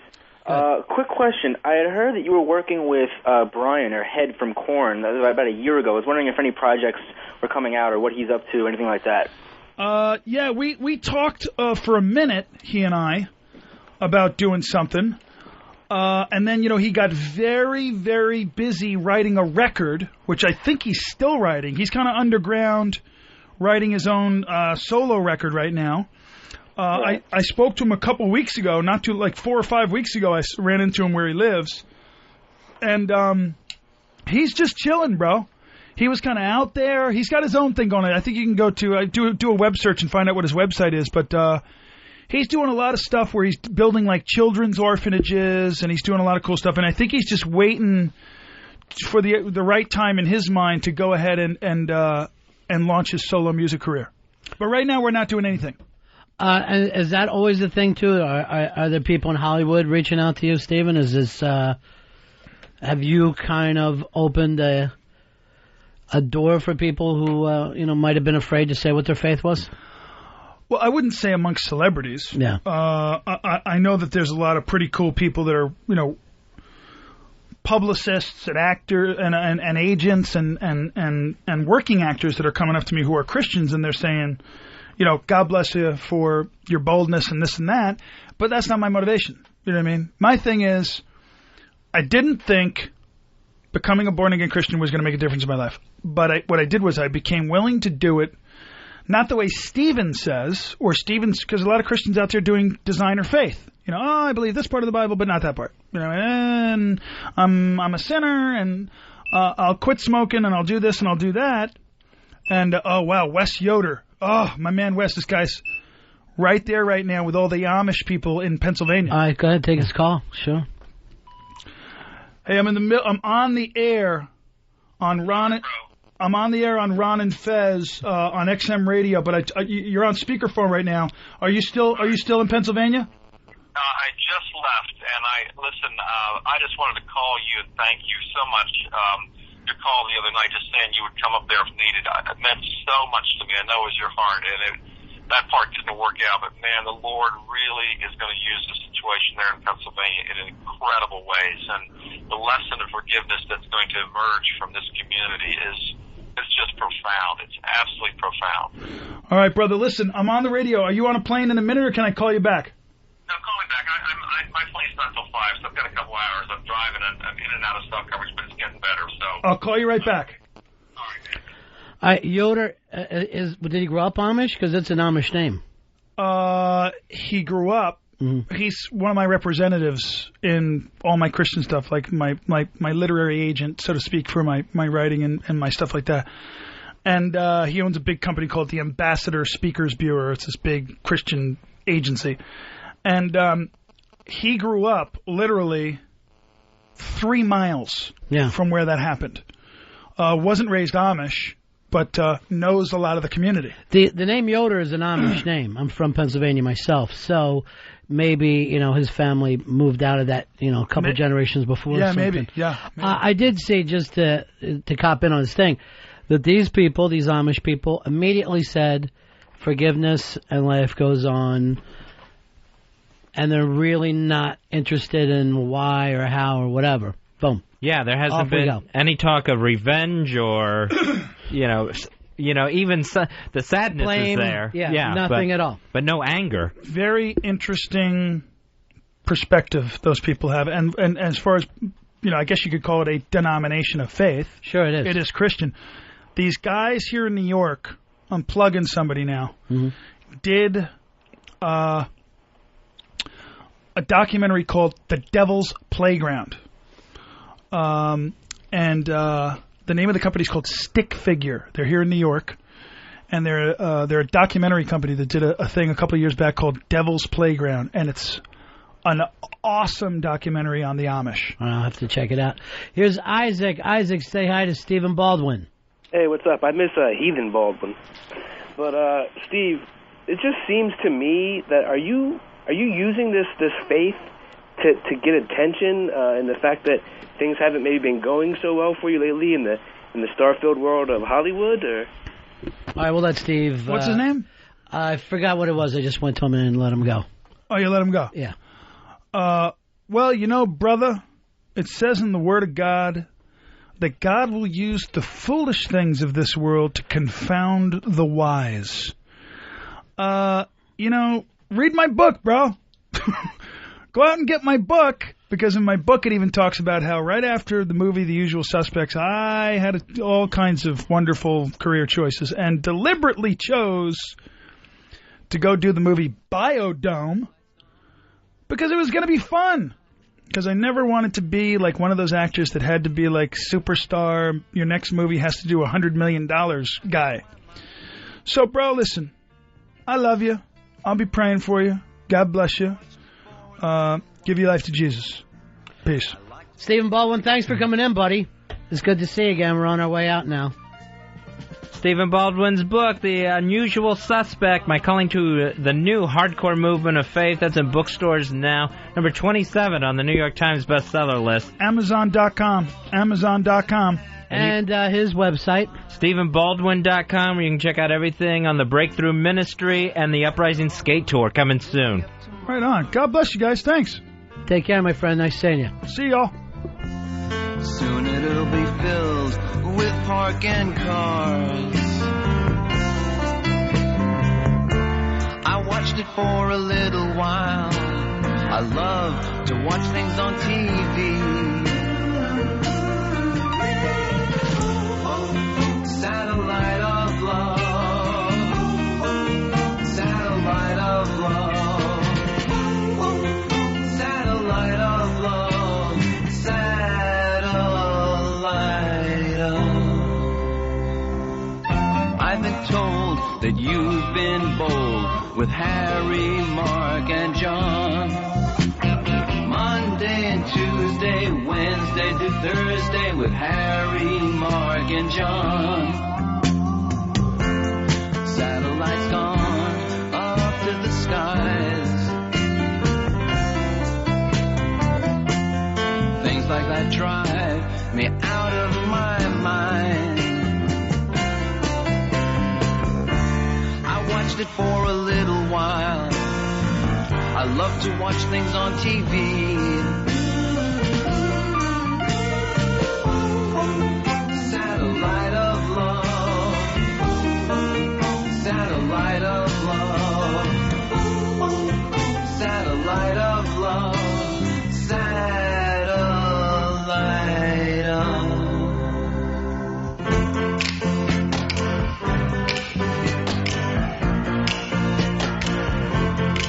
Satellite